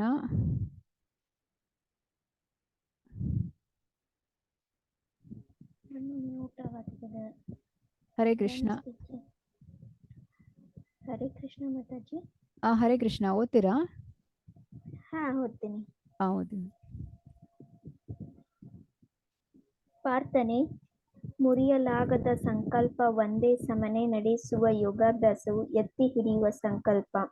ಹೀಗೆ ಮನಸ್ಸು, ಪ್ರಾಣ ಮತ್ತು ಇಂದ್ರಿಯಗಳ ಕರ್ಮಗಳನ್ನು ನಿಯಂತ್ರಿಸುವ ಸಂಕಲ್ಪ. ಇಂಥ ಸಂಕಲ್ಪವು ಸಾತ್ವಿಕವಾದದ್ದು. ಅರ್ಜುನನೇ, ಧರ್ಮದಲ್ಲಿ, ಆರ್ಥಿಕ ಬೆಳವಣಿಗೆಯಲ್ಲಿ ಮತ್ತು ಇಂದ್ರಿಯ ಭೋಗದಲ್ಲಿ ಕರ್ಮ ಫಲಕ್ಕೆ ಬಲವಾಗಿ ಅಂಟಿಕೊಂಡಿರುವ ದೃಢ ಸಂಕಲ್ಪವು ರಾಜಸವಾದದ್ದು. ಪ್ರಾರ್ಥನೆ.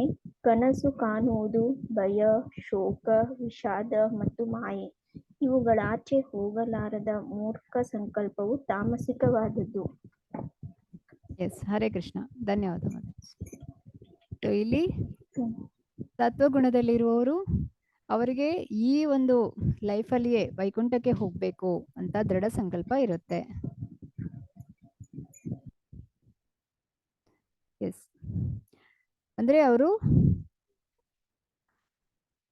ತುಂಬಾ ಸೀರಿಯಸ್ ಆಗಿರ್ತಾರೆ ಅಂತ ನೋಡ್ಬೋದು ಅವರ ಒಂದು ಸಾಧನೆಯಲ್ಲಿ.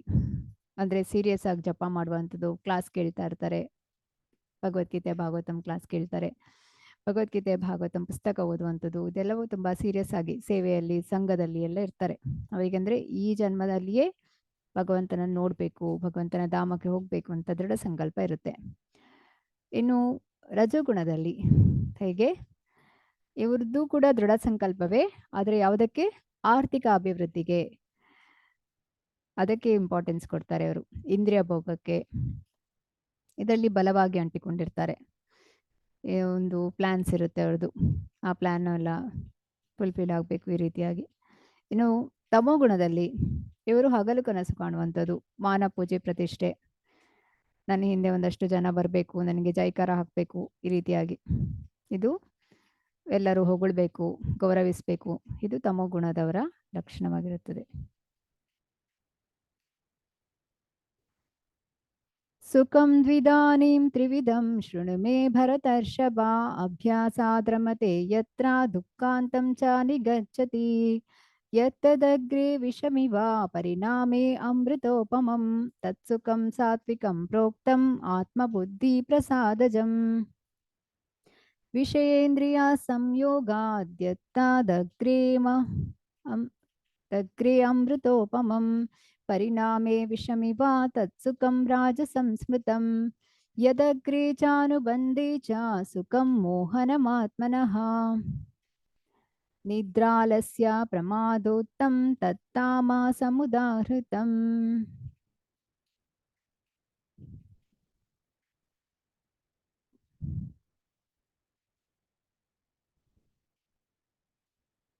ಎಸ್, ಹರೇ ಕೃಷ್ಣ.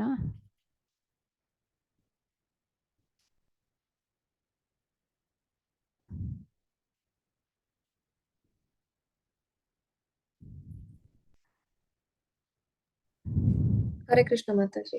ಹರೇ ಕೃಷ್ಣ ಮಾತಾಜಿ, ಓದಿ. ಯಾವುದು ಪ್ರಾರಂಭದಲ್ಲಿ ವಿಷದಂತಿದ್ದು ಕಡೆಗೆ ಅಮೃತದಂತೆ ಆಗುತ್ತದೆಯೋ, ಯಾವುದು ಆತ್ಮ ಸಾಕ್ಷಾತ್ಕಾರದ ಹಂತಕ್ಕೆ ಜಾಗೃತಗೊಳಿಸುವುದೋ ಅದನ್ನು ಸಾತ್ವಿಕ ಸುಖ ಎಂದು ಕರೆಯುತ್ತಾರೆ. ಒಂದು ಬಗೆಯ ಸುಖವು ಇಂದ್ರಿಯಗಳು ತಮ್ಮ ವಸ್ತುವಿನೊಡನೆ ಸಂಪರ್ಕ ಪಡೆಯುವುದರಿಂದ ಉಂಟಾಗುತ್ತದೆ. ಇದು ಪ್ರಾರಂಭದಲ್ಲಿ ಅಮೃತದಂತಿದ್ದು ಕಡೆಗೆ ವಿಷವಾಗುತ್ತದೆ. ಇದು ರಾಜಸ ಗುಣದ ಸುಖ ಎಂದು ಹೇಳಲಾಗುತ್ತದೆ. ಆತ್ಮ ಸಾಕ್ಷಾತ್ಕಾರಕ್ಕೆ ಕುರುಡಾದ ಮೊದಲಿನಿಂದ ಕಡೆಯವರೆಗೂ ಭ್ರಾಂತಿಯೇ ಆದ ಸೋಮಾರಿತನ ಮತ್ತು ಮಾಯೆಯಿಂದ ಉದ್ಭವವಾಗುವ ಸುಖವನ್ನು ತಾಮಸಿಕ ಎಂದು ಹೇಳುತ್ತಾರೆ. ಹರೇ ಕೃಷ್ಣ ಮಾತಾಜಿ. ಹರೇ ಕೃಷ್ಣ ಮಾತಾಜಿ, ಧನ್ಯವಾದಗಳು. ಭೌತಿಕ ಪ್ರಕೃತಿಯ ಗುಣಗಳ ಆಧಾರದ ಮೇಲೆ 3 ರೀತಿಯ ಸಂತೋಷ. ಸೊ ಇಲ್ಲಿ ಸತ್ವ, ಸಾತ್ವಿಕ ಸುಖ ಅಂತ ಹೇಳಿದ್ರೆ ಪ್ರಾರಂಭದಲ್ಲಿ ವಿಷ, ಕಡೆಯಲ್ಲಿ ಅಮೃತ. ರಾಜಸಿಕ ರಾಜಸ ಗುಣದ ಸುಖ ಹೇಗಿರುತ್ತದೆ? ಪ್ರಾರಂಭದಲ್ಲಿ ಸಂತೋಷ ಮತ್ತೆ ದುಃಖ. ತಾಮಸಿಕ ಅಂತ ಹೇಳಿದ್ರೆ ಪ್ರಾರಂಭದಲ್ಲಿ ಕೂಡ ವಿಷ ಮತ್ತೆ ಕೂಡ ವಿಷ ಅಂತಾನೆ, ಲಾಸ್ಟಿಗೆ ಕೂಡ ವಿಷ. ಹೇಗೆ ಅಂತ ಹೇಳಿದ್ರೆ, ಈಗ ನಾವು ಸತ್ವಗುಣದವರು ಅಂದ್ರೆ ಈಗ ಕೃಷ್ಣ ಪ್ರಜ್ಞೆಗೆ ನೀವೀಗ ಬಂದಿದ್ದೀರಿ, ನಿಮಗೆ ನಾವೀಗ ಜಪ ಮಾಡ್ಲಿಕ್ಕೆ ಹೇಳ್ತೇವೆ, ನಿಮ್ಗೆ ಏನಾಗ್ತದೆ? ಅದಕ್ಕೆ ಸಮಯ ಇಲ್ಲ, ಕಷ್ಟ ಆಗ್ತದೆ ಅಂತ ಹೇಳಿ. ಅಂದ್ರೆ ಪ್ರಾರಂಭದಲ್ಲಿ ಸ್ವಲ್ಪ ಕಷ್ಟ ಆಗ್ತದೆ. ಆದ್ರೆ ಯಾವಾಗ ನಾವು ಅದನ್ನ ಮಾಡ್ತಾ ಮಾಡ್ತಾ ನಮಗೆ ಅದು ಅಭ್ಯಾಸ ಆಗಿ ಹೋಗ್ತದೆ, ಆವಾಗ ನಮಗೆ ಅದು ಆ ಒಂದು ಅಮೃತದಂತೆ ಇರ್ತದೆ. ಅದನ್ನ ಮಾಡದೇ ಇರ್ಲಿಕ್ಕೆ ಆಗೋದಿಲ್ಲ, ಆ ರೀತಿ ಆಗ್ತದೆ. ಹಾಗಾಗಿ ಇದು ಸ್ಪಿರಿಚುವಲ್ ಹ್ಯಾಪಿನೆಸ್. ನಂತರ ರಜಗುಣದಲ್ಲಿ ಈಗ ನೀವು ಒಂದು ಫ್ಯಾಮಿಲಿ ಪಿಕ್ನಿಕ್ ಅಂತ ಮಾಡ್ತೀರಾ. ಸೊ ಹೋಗುವ ಮೊದಲು ಬಹಳ ಸಂತೋಷವಾಗಿರ್ತದೆ, ಹೋಗ್ಬೇಕು ಹಾಗೆ ಹೀಗೆ ಅಂತೇಳಿ. ಆದ್ರೆ ಹೋಗಿ ಬಂದ ನಂತರ ಏನಾಗ್ತದೆ, ಮತ್ತೆ ಅದು ಸಂತೋಷ ಹೆಚ್ಚು ಹೊತ್ತು ನಿಲ್ಲೋದಿಲ್ಲ. ಅದೇ ಈಗ ನೀವು ಭಕ್ತರ ಜೊತೆ ನೀವು ಯಾತ್ರೆಗೆ ಹೋದಾಗ ಅಲ್ಲಿ ನಿಮಗೆ ಸಿಗುವಂತ ಸಂತೋಷ ಅದು ಮತ್ತೆ ಕೂಡ ಸಂತೋಷ ಕೊಡ್ತಾ ಇರ್ತದೆ ಅಂತ ಹೇಳಿ ನೋಡಲಾಗ್ತದೆ. ಸ್ಪಿರಿಚುವಲ್ ಹ್ಯಾಪಿನೆಸ್ ಅಂತ ಹೇಳಲಾಗ್ತದೆ. ಇನ್ನು ತಮೋಗುಣದಲ್ಲಿ ಹೇಗೆ ಅಂತ ಹೇಳಿದ್ರೆ, ಅಲ್ಲಿ ಪ್ರಾರಂಭದಲ್ಲಿ ಕೂಡ ವಿಷ, ಲಾಸ್ಟ್ಗೆ ಕೂಡ ವಿಷ, ಸಂತೋಷ ಹೇಳುವಂಥದ್ದಿಲ್ಲ. ಆತ್ಮ ಸಾಕ್ಷಾತ್ಕಾರಕ್ಕೆ ಕುರುಡಾದ, ಮೊದಲಿನಿಂದ ಕಡೆಯವರೆಗೆ ಭ್ರಾಂತಿಯೇ ಆದ ಸೋಮಾರಿತನ ಮತ್ತು ಮಾಯೆಯಿಂದ ಉದ್ಭವವಾಗುವ ಸುಖವನ್ನು ತಾಮಸಿಕ ಎಂದು ಹೇಳುತ್ತಾರೆ. ಅಂದ್ರೆ ಅವರೇನು ಸುಖ ಅಂತ ತಿಳಿತಾರೆ ಅದು ನಿಜವಾದ ಸುಖ ಆಗಿರೋದಿಲ್ಲ, ಅದು ಅವರಿಗೆ ಭ್ರಾಂತಿಯಿಂದ ಇರುವಂಥದ್ದು ಅಂತ ಹೇಳಿ.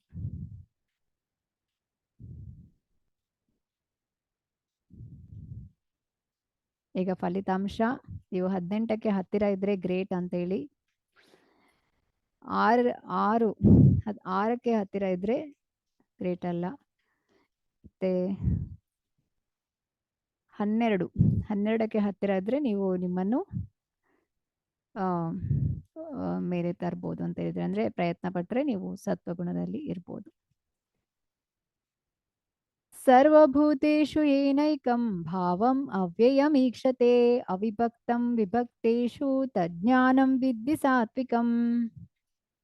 ಜೀವಿಗಳಲ್ಲಿ ಅಸಂಖ್ಯಾತ ರೂಪಗಳು ಆದರೂ ಅವೆಲ್ಲವುಗಳಲ್ಲಿ ಒಂದೇ ಅಭಿನ್ನ ಆಧ್ಯಾತ್ಮಿಕ ಸ್ವಭಾವವನ್ನು ಕಾಣಿಸಬಲ್ಲ ಜ್ಞಾನವೆಂದರೆ ಸಾತ್ವಿಕ ಎಂದು ನೀನು ಅರ್ಥ ಮಾಡಿಕೊಳ್ಳಬೇಕು. ಸೊ ಇಲ್ಲಿ ಜೀವಿಗಳಲ್ಲಿ ಅಸಂಖ್ಯಾತ ರೂಪಗಳು, 84 ಲಕ್ಷ ಜೀವಿಗಳಿವೆ, ಸಂಖ್ಯಾತ ರೂಪಗಳು, ಆದರೂ ಅವೆಲ್ಲವುಗಳಲ್ಲೇ ಒಂದೇ ಅಭಿನ್ನ ಆಧ್ಯಾತ್ಮಿಕ ಸ್ವಭಾವ. ಅಂದ್ರೆ ಎಲ್ಲಾ ಜೀವಿಗಳಲ್ಲಿ ಆತ್ಮ ಪರಮಾತ್ಮ ಇದೆ. ಇದನ್ನು ಯಾರು ತಿಳಿತಾರೆ? ಕಾಣಿಸಬಲ್ಲ ಜ್ಞಾನವೆಂದರೆ ಅದು ಸಾತ್ವಿಕ ಎಂದು ನೀನು ಅರ್ಥ ಮಾಡಿಕೊಳ್ಬೇಕು. ಈ ಜ್ಞಾನಿಗಳಿಗೆ ಗೊತ್ತಾಗುತ್ತೆ, ಯೋಗಿನವರಿಗೆ. ಯಾರು ಜ್ಞಾನವನ್ನು ಪಡೆದಿರ್ತಾರೆ ಅವರಿಗೆ ತಿಳಿಯುತ್ತೆ ಎಲ್ಲಾ ಜೀವಿಗಳಲ್ಲಿ ಆತ್ಮ ಪರಮಾತ್ಮ ಇರೋದು. ಈ ಜ್ಞಾನವು ಸಾತ್ವಿಕ ಜ್ಞಾನ. ಧೃತ್ಯಾಯಯ ಧಾರಯತೆ ಮನ ಪ್ರಾಣೇಂದ್ರಿಯ ಕ್ರಿಯಾಃ ಯೋಗೇನಾವ್ಯಭಿಚಾರಿಣ್ಯಾ ಧೃತಿ ಸಾ ಪಾರ್ಥ ಸಾತ್ವಿಕಿ. ಪಾರ್ಥನೆ, ಮುರಿಯಲಾಗದ ಸಂಕಲ್ಪ ಒಂದೇ ಸಮನೆ ನಡೆಸುವ ಯೋಗಾಭ್ಯಾಸವು ಎತ್ತಿ ಹಿಡಿಯುವ ಸಂಕಲ್ಪ, ಹೀಗೆ ಮನಸ್ಸು, ಪ್ರಾಣ ಮತ್ತು ಇಂದ್ರಿಯಗಳ ಕರ್ಮಗಳನ್ನು ನಿಯಂತ್ರಿಸುವ ಸಂಕಲ್ಪ, ಇಂತಹ ಸಂಕಲ್ಪವು ಸಾತ್ವಿಕವಾದದ್ದು. ಇಲ್ಲಿ ಪ್ರಭುಪಾದರು ಅವರ 70ನೇ ವಯಸ್ಸಿನಲ್ಲಿ ಅವರು ಅಮೆರಿಕಕ್ಕೆ ಹೋಗಿ ಕೃಷ್ಣ ಪ್ರಜ್ಞೆಯನ್ನು ಪ್ರಪಂಚಾದ್ಯಂತ ಪ್ರಚಾರ ಮಾಡ್ತಾರೆ. 108 ದೇವಸ್ಥಾನಗಳನ್ನು ಕನ್ಸ್ಟ್ರಕ್ಟ್ ಮಾಡ್ತಾರೆ. ಅವರು 12 ವರ್ಷದಲ್ಲಿ 14 ಬಾರಿ ಇಡೀ ಪ್ರಪಂಚ ಒಂದು ಪ್ರಚಾರ ಮಾಡ್ತಾರೆ, ಹೋಗುವಂಥದ್ದು. 14 ಬಾರಿ ಹೋಗ್ತಾರೆ ಇಡೀ ಪ್ರಪಂಚದಲ್ಲಿ ಅವರು ಟ್ರಾವೆಲ್ ಮಾಡುವಂಥದ್ದು. ಸೊ ಪ್ರಭುಪಾದರು ಎಷ್ಟು ಟ್ರಾವೆಲ್ ಮಾಡಿದ್ರು ಕೂಡ ಅವರು ನಾರ್ಮಲ್ ಆಗಿರ್ತಿದ್ರು. ಆದರೆ ಅವರ ಶಿಷ್ಯರಿಗೆ ಏನಾಗ್ತಿತ್ತು, ಅವರು ಬೇಗ ಆಯಾಸಗೊಳ್ತಾ ಇದ್ರು ಅಂತ ಹೇಳಲಾಗ್ತದೆ. ಪ್ರಭುಪಾದರು ಹಾಗೆ ಅಲ್ಲ, ಅವರು ರಾತ್ರಿ ಮಲಗಲಿಲ್ಲ ಅಂತ ಹೇಳಿದ್ರು ಕೂಡ ಹಗಲಲ್ಲಿ ನಿದ್ದೆ ಮಾಡ್ತಿರ್ಲಿಲ್ಲ. ಯಾಕಂತ ಹೇಳಿದ್ರೆ ಅವರು ನಿತ್ಯ ಸಿದ್ಧರು, ಅವರು ಭಗವಂತನ ಪ್ರತಿನಿಧಿಯಾಗಿರ್ತಾರೆ ಅಂತೇಳಿ ನಾವು ಇಲ್ಲಿ ತಿಳಿಬೇಕು. ಸೊ ಹಾಗಾಗಿ ಮುರಿಯಲಾಗದ ಸಂಕಲ್ಪ ಒಂದೇ ಸಮನೆ ನಡೆಸುವ ಯೋಗಾಭ್ಯಾಸ. ಯೋಗಾಭ್ಯಾಸ ಅಂದ್ರೆ ನಾವು ಇಲ್ಲಿ ಆಧ್ಯಾತ್ಮಿಕದಲ್ಲಿ ಏನು ಒಂದು ಪ್ರಯತ್ನಗಳನ್ನು ಮಾಡ್ತೇವೆ, ಸಾಧನೆಯನ್ನು ಮಾಡ್ತೇವೆ, ಇದಕ್ಕೆ ಹೇಳುವಂಥದ್ದು ಎತ್ತಿ ಹಿಡಿಯುವ ಸಂಕಲ್ಪ. ಹೀಗೆ ಮನಸ್ಸು, ಪ್ರಾಣ ಮತ್ತು ಇಂದ್ರಿಯಗಳ ಕರ್ಮಗಳನ್ನು ನಿಯಂತ್ರಿಸುವ ಸಂಕಲ್ಪ. ಯಾವಾಗ ಇಂದ್ರಿಯಗಳು ನಮ್ಮ ಕಂಟ್ರೋಲಲ್ಲಿ ಇದ್ರೆ ಮನಸ್ಸು ಕೂಡ ಕಂಟ್ರೋಲಲ್ಲಿ ಇರುತ್ತೆ, ಆವಾಗ ಬುದ್ಧಿ ಕೂಡ ಕಂಟ್ರೋಲಲ್ಲಿ ಇರುತ್ತೆ. ಈ ರೀತಿಯಾಗಿ ಆ ಒಂದು ದೃಢವಾದ ಸಂಕಲ್ಪ ಇದ್ರೆ ಸಂಕಲ್ಪಕ್ಕೆ ಸಾತ್ವಿಕ ಸಂಕಲ್ಪ ಅಂತ ಹೇಳಲಾಗ್ತದೆ. ಇದರಿಂದ ಏನಾಗ್ತದೆ, ನಮಗೆ ಈ ರೀತಿಯಾಗಿ ನಾವು ದೃಢ ನಿರ್ಧಾರದಿಂದ ನಮ್ಮ ಪ್ರಯತ್ನವನ್ನು ಮಾಡ್ತಾ ಇದ್ರೆ ನಮಗೆ ಈ ಜನ್ಮದಲ್ಲಿಯೇ ಭಗವಂತನ ಧಾಮಕ್ಕೆ ಹೋಗ್ಲಿಕ್ಕೆ ಆಗ್ತದೆ.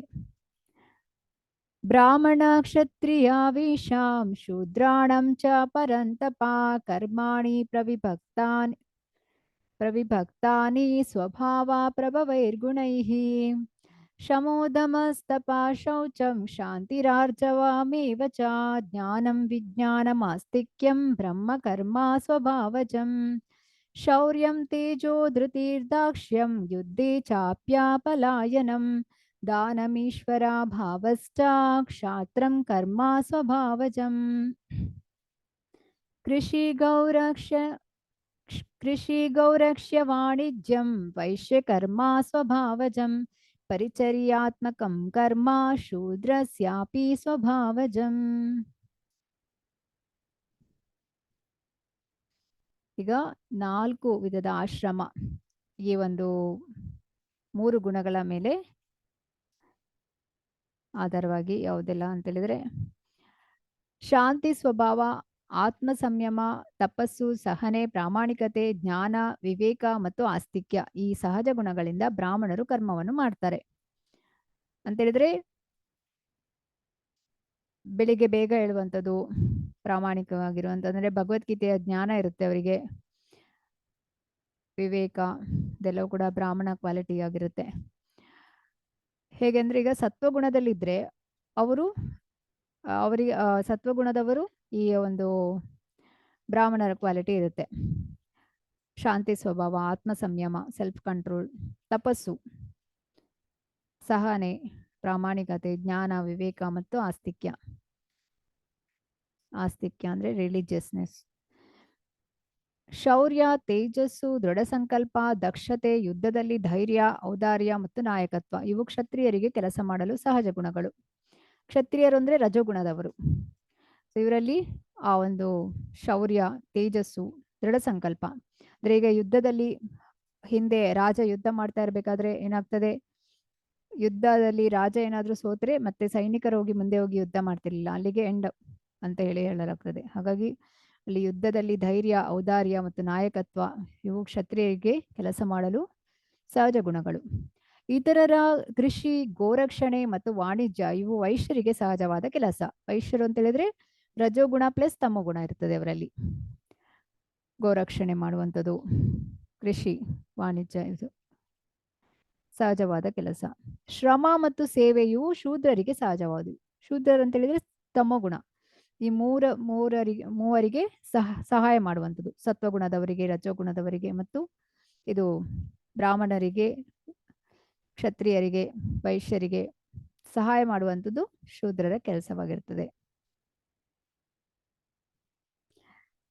ಯಥಾ ಪ್ರವೃತ್ತಿರ್ಭೂತಾನಾಂ ಯೇನ ಸರ್ವಾಮಿದಂ ತತಂ ಸ್ವಕರ್ಮಣ ತಮಭ್ಯರ್ಚ್ಯ ಸಿದ್ಧಿಂ ವಿಂದತಿ ಮಾನವಃ. ಪ್ರಭುವು ಸರ್ವ ಜೀವಿಗಳ ಮೂಲ ಮತ್ತು ಸರ್ವವ್ಯಾಪಿ. ಅವನನ್ನು ಪೂಜಿಸುವುದರಿಂದ ಮತ್ತು ತನ್ನ ಕರ್ಮವನ್ನು ಮಾಡುವುದರಿಂದ ಮನುಷ್ಯನು ಸಿದ್ಧಿಯನ್ನು ಪಡೆಯಬಹುದು. ಸೊ ಇಲ್ಲಿ ಬ್ರಾಹ್ಮಣನ ಕೆಲಸ ಏನಾಗಿರ್ತದೆ? ಪಠನ್ ಪಾಠನ್ ಯಜನ್ ಯಾಜನ್ ದಾನಂ ಪ್ರತಿಗ್ರಹ ಹೇಳಿದ್ರೆ ಆ ವಿದ್ಯೆಯನ್ನು ಕಲಿಯುವಂಥದ್ದು, ವಿದ್ಯೆಯನ್ನು ಕಲಿಸುವಂಥದ್ದು, ದಾನವನ್ನು ಸ್ವೀಕರಿಸುವಂಥದ್ದು, ದಾನವನ್ನು ಕೊಡುವಂಥದ್ದು, ಯಜ್ಞವನ್ನು ಮಾಡುವಂಥದ್ದು, ಯಜ್ಞವನ್ನು ಮಾಡಿಸುವಂಥದ್ದು, ಈ ರೀತಿಯಾಗಿ ಎಲ್ಲ ಭಗವಂತ ಕೇಂದ್ರ ಬಿಂದು ಆಗಿರ್ತಾನೆ. ಭಗವಂತ ಇಲ್ಲದೆ ಮಾಡುವುದಿಲ್ಲ. ಇದಕ್ಕಾಗಿ ಇವರು ಚಾತುರ್ವರ್ಣ್ಯ ಹೇಳಿದ್ರೆ ಈ 4 ಆಶ್ರಮ, 4 ವರ್ಣಗಳನ್ನು ಸೃಷ್ಟಿ ಮಾಡಿರುವಂಥದ್ದು ಭಗವಂತ ಸೆಂಟರ್ ಅಲ್ಲಿ ಇರ್ಬೇಕು ಅಂತೇಳಿ. ಕ್ಷತ್ರಿಯರ ಧರ್ಮ ಕೂಡ, ಕ್ಷತ್ರಿಯನು ಕೂಡ ಏನ್ ಮಾಡ್ತಾನೆ? ಯುದ್ಧ ಮಾಡಬೇಕಾದ್ರೂ ಮೊದಲು ಭಗವಂತನಿಗೆ ನಮಸ್ಕಾರ ಮಾಡುವಂಥದ್ದು. ಈ ರೀತಿಯಾಗಿ ವೈಶ್ಯರು ಕೂಡ ಹಾಗೆ, ಶೂದ್ರರು ಕೂಡ ಹಾಗೆ ಆ ಒಂದು ಉಳುಮೆಯನ್ನು ಮಾಡುವ ಮೊದಲು ಭಗವಂತನಿಗೆ ಪ್ರಾರ್ಥನೆಯನ್ನು ಮಾಡ್ತಾರೆ. ನಂತರ ಏನು ಫಲ ಸಿಗುತ್ತೆ ನಂತರ ಕೂಡ ಅವರು ಪ್ರಾರ್ಥನೆಯನ್ನು ಸಲ್ಲಿಸ್ತಾರೆ, ಧನ್ಯವಾದಗಳನ್ನು ತಿಳಿಸ್ತಾರೆ. ಹೀಗೆ 4 ಆಶ್ರಮಗಳು, 4 ವರ್ಣಗಳು ಅಂತ ಹೇಳಿದ್ರೆ ಬ್ರಾಹ್ಮಣ, ಕ್ಷತ್ರಿಯ, ಶೂದ್ರ, ವೈಶ್ಯ, ಶೂದ್ರ. ಈ ರೀತಿಯಾಗಿ ಇದನ್ನ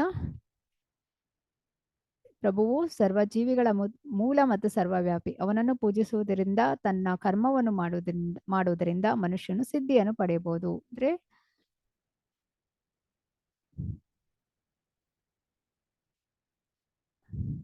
ಅವನ ಕರ್ಮವನ್ನು ಅಂದ್ರೆ ಭಗವಂತನನ್ನು ಕೇಂದ್ರ ಬಿಂದುವಾಗಿ ಮಾಡಿದ್ರೆ ಅವನು ಮಾಡಿದ ಕೆಲಸದಿಂದ ಏನಾಗ್ತದೆ? ಅವನು ಇಹ ಬಂಧನದಿಂದ ಬಿಡುಗಡೆಗೊಳ್ತಾನೆ ಅಂತೇಳಿ. ಶ್ರೇಯಾನ್ ಸ್ವಧರ್ಮ ವಿಗುಣಃ ಪರಧರ್ಮಾತ್ ಸ್ವನುಷ್ಠಿತಾತ್ ಸ್ವಭಾವ ನಿಯತಂ ಕರ್ಮ ಕುರ್ವನ್ನಾಪ್ನೋತಿ ಕಿಲ್ಬಿಷಂ. ಪರಧರ್ಮವನ್ನು ಸ್ವೀಕರಿಸಿ ಅದನ್ನು ಪರಿಪೂರ್ಣವಾಗಿ ಮಾಡುವುದಕ್ಕಿಂತ ಸ್ವಧರ್ಮವನ್ನು ಅಪರಿಪೂರ್ಣವಾಗಿ ಮಾಡುವುದೇ ಶ್ರೇಯಸ್ಕರ. ತನ್ನ ಸ್ವಭಾವಕ್ಕನುಗುಣವಾಗಿ ವಿಧಿಸಿದ ಕರ್ತವ್ಯಗಳನ್ನು ಮಾಡಿದಾಗ ಪಾಪಕರ ಪ್ರತಿಕ್ರಿಯೆಗಳಾಗುವುದಿಲ್ಲ. ಇಲ್ಲಿ ಇವನು ಏನ್ ಹೇಳ್ತಾ ಇದ್ದಾನೆ? ಆನೆಗೆ, ಮೀನಿಗೆ, ನಾಯಿಗೆ ಮರ ಹತ್ಲಿಕ್ಕೆ ಹೇಳ್ತಾ ಇದ್ದಾನೆ. ಆದರೆ ಅದು ಸಾಧ್ಯವಿಲ್ಲ. ಮಂಗನಿಗೆ ಮಾತ್ರ ಮರ ಹತ್ಲಿಕ್ಕೆ ಆಗುವಂಥದ್ದು. ಸೊ ಹಾಗಾಗಿ ಇಲ್ಲಿ ಹೇಳುವಂಥದ್ದು ಪರಧರ್ಮವನ್ನು ಸ್ವೀಕರಿಸಿ ಅದನ್ನು ಪರಿಪೂರ್ಣ ಮಾಡೋದಕ್ಕಿಂತ ಸ್ವಧರ್ಮವನ್ನು ಅಪರಿಪೂರ್ಣ ಮಾಡುವುದೇ ಒಳ್ಳೆಯದು ಅಂತ ಹೇಳ್ತಾರೆ. ಯಾಕೆಂದ್ರೆ ನಾವು ಈಗ ನಮ್ಮ ಸ್ವಧರ್ಮವನ್ನು ಮಾಡ್ತಾ ಇರ್ತೇವೆ, ಇದು ನಮಗೆ ಆಗೋದಿಲ್ಲ ಅಂತೇಳಿ ಪರಧರ್ಮವನ್ನು ಸ್ವೀಕರಿಸಿ ಅಲ್ಲಿ ಹೋಗಿ ಮಾಡುವುದು ಅದೆಲ್ಲ ಕೂಡ ಕರೆಕ್ಟ್ ಆಗುವುದಿಲ್ಲ. ಸೊ ಸ್ವಧರ್ಮವನ್ನು ಅಪರಿಪೂರ್ಣವಾಗಿ ಮಾಡುವುದೇ ಶ್ರೇಯಸ್ಕರ. ತನ್ನ ಸ್ವಭಾವಕ್ಕನುಗುಣವಾಗಿ ವಿಧಿಸಿದ ಕರ್ತವ್ಯಗಳನ್ನು ಮಾಡಿದಾಗ ಪಾಪಕರ ಪ್ರತಿಕ್ರಿಯೆಗಳಾಗುವುದಿಲ್ಲ. ಅಂದ್ರೆ ಪ್ರತಿಯೊಬ್ಬರಿಗೂ ಕೂಡ ಪ್ರತಿಭೆ ಇರ್ತದೆ, ಎಲ್ಲರಲ್ಲಿಯೂ ಕೂಡ ಟ್ಯಾಲೆಂಟ್ಸ್ ಇರ್ತದೆ, ಅದನ್ನು ಅವರು ಉಪಯೋಗಿಸ್ಕೊಳ್ಬೇಕು. ಅದನ್ನ ಬಿಟ್ಟು ಆನೆ ಹೋಗಿ ಮರ ಹತ್ಲಿಕ್ಕೆ ಆಗ್ತದಾ? ಆಗೋದಿಲ್ಲ, ಅದು ಫೇಲ್ಯೂರ್ ಆಗ್ತದೆ. ಹಾಗಾಗಿ ಯಾರ್ಯಾರಿಗೆ ಎಷ್ಟೆಷ್ಟು ಟ್ಯಾಲೆಂಟ್ ಇದೆ ಅದನ್ನು ಭಗವಂತನ ಸೇವೆಯಲ್ಲಿ ಉಪಯೋಗಿಸಿದಾಗ ಅವರು ಅದರಲ್ಲಿ ಸಕ್ಸಸ್ ಆಗ್ತಾರೆ. ಅದರಲ್ಲಿ ಯಾವುದೇ ಪಾಪಕರ ಪ್ರತಿಕ್ರಿಯೆಗಳಾಗುವುದಿಲ್ಲ. ಅಸಕ್ತ ಬುದ್ಧಿ ಸರ್ವತ್ರ ಜಿತಾತ್ಮ ವಿಗತ ಸ್ಪೃಹ ನೈಷ್ಕರ್ಮ್ಯ ಸಿದ್ಧಿಂ ಪರಮಾಂ ಸನ್ಯಾಸೇನಾಧಿಗಚ್ಚತಿ.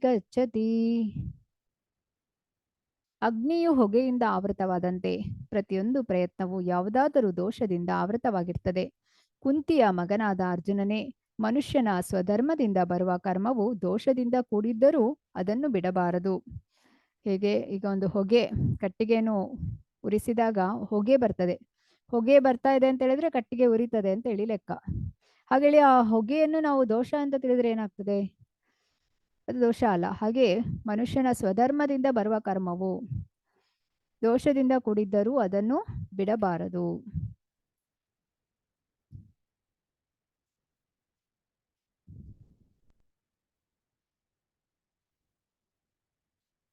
ಓಕೆ, ಇಲ್ಲಿ 46ನೇ ಶ್ಲೋಕಕ್ಕೆ ಸಂಬಂಧಪಟ್ಟ ಹಾಗೆ ಪ್ರಭುಪಾದರು ಹೇಳುವಂಥದ್ದು, ಬ್ರಾಹ್ಮಣ ಅಂದ್ರೆ ತಲೆ, ಕ್ಷತ್ರಿಯ ಅಂದ್ರೆ ಕೈ, ವೈಶ್ಯ ಅಂದ್ರೆ ಹೊಟ್ಟೆ, ಶೂದ್ರ ಅಂದ್ರೆ ಕಾಲು ಅಂತೇಳಿ. ಸೊ ಇಲ್ಲಿ ಈಗ ದೇಹಕ್ಕೆ ಎಲ್ಲ ಅಂಗಗಳು ಕೂಡ ಇಂಪಾರ್ಟೆಂಟ್ ಅಂತೇಳಿ. ತಲೆ ಮತ್ತೆ ಕೈ ಮತ್ತೆ ಹೊಟ್ಟೆ ಮತ್ತೆ ಕಾಲು. ಕೃಷ್ಣ ವರ್ಣಾಶ್ರಮವನ್ನು ಸೃಷ್ಟಿ ಮಾಡಿದ್ದು ಯಾಕಂತ ಹೇಳಿದ್ರೆ ಕೃಷ್ಣ ಕೇಂದ್ರ ಬಿಂದು ಆಗಿರ್ಬೇಕು ಅಂತೇಳಿ. ಬ್ರಾಹ್ಮಣ ವಿದ್ಯೆಯನ್ನು ಕಲಿಸುವಂಥದ್ದು, ಕ್ಷತ್ರಿಯ ರಕ್ಷಣೆಯನ್ನು ಮಾಡುವಂಥದ್ದು, ವೈಶ್ಯ ವ್ಯಾಪಾರ ಮಾಡುವಂಥದ್ದು, ಶೂದ್ರ ಇವರೆಲ್ಲರಿಗೆ ಸಹಾಯ ಮಾಡುವಂಥದ್ದು.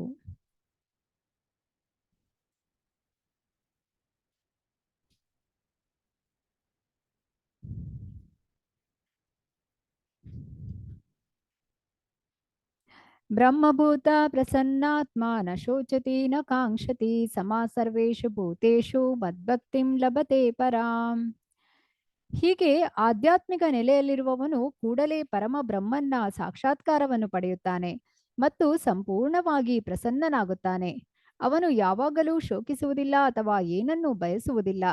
ಅವನು ಎಲ್ಲಾ ಜೀವಿಗಳನ್ನು ಒಂದೇ ಸಮನಾಗಿ ಕಾಣುತ್ತಾನೆ. ಇಂತಹ ಸ್ಥಿತಿಯಲ್ಲಿ ಅವನು ನನ್ನ ಪರಿಶುದ್ಧ ಭಕ್ತಿ ಸೇವೆಯನ್ನು ಪಡೆಯುತ್ತಾನೆ.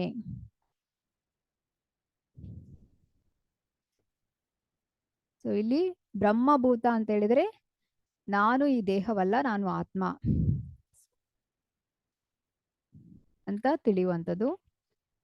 ಅಂದ್ರೆ ಈಗ ಭಕ್ತಿಯಲ್ಲಿ ಪ್ರಾರಂಭದಲ್ಲಿ ಗುಹ್ಯ ನಂತರ ಗುಹ್ಯತರ ಗುಹ್ಯತಮ, ಅಂದ್ರೆ ಗುಹ್ಯ ಅಂತ ಹೇಳಿದ್ರೆ ನಾನು ದೇಹವಲ್ಲ, ನಾನು ಆತ್ಮ. ಈ ಲೆವೆಲ್ಗೆ ಬಂದ್ರೆ ಅವರು ಪ್ರಸನ್ನರಾಗ್ತಾರೆ ಅಂತ ಹೇಳಿ ಬ್ರಹ್ಮಭೂತ ಸ್ಟೇಜಿಗೆ. ನ ಶೋಚತಿ ನ ಕಾಂಕ್ಷತಿ. ಈಗ ನೀವು ಭಕ್ತರಿಗೆ ಇವತ್ತು ಹೋಗಿ 1 ಲಕ್ಷ ಕೊಟ್ರೆ ಅವರು ಅದಕ್ಕೆ ಎಕ್ಸೈಟ್ ಆಗೋದಿಲ್ಲ, ಅಥವಾ ನಂತರ ನಾಳೆ ಹೋಗಿ ಅದನ್ನು ತಗೊಂಡ್ರು ಕೂಡ ಅವರು ಅದಕ್ಕೆ ಬೇಸರ ಪಡೋದಿಲ್ಲ. ನ ಶೋಚತಿ ನ ಕಾಂಕ್ಷತಿ. ಸಮಾ ಸರ್ವೇಷು, ಎಲ್ಲಾ ಜೀವಿಗಳನ್ನು ಸಮಾನವಾಗಿ ನೋಡುವಂಥದ್ದು, ಒಂದೇ ರೀತಿ ನೋಡುವಂಥದ್ದು. ಈ ನೆಲೆಯಲ್ಲಿ ನಾವಿದ್ರೆ ನಮಗೆ ಭಕ್ತಿ ಮಾಡಲಿಕ್ಕೆ ಆಗುತ್ತದೆ.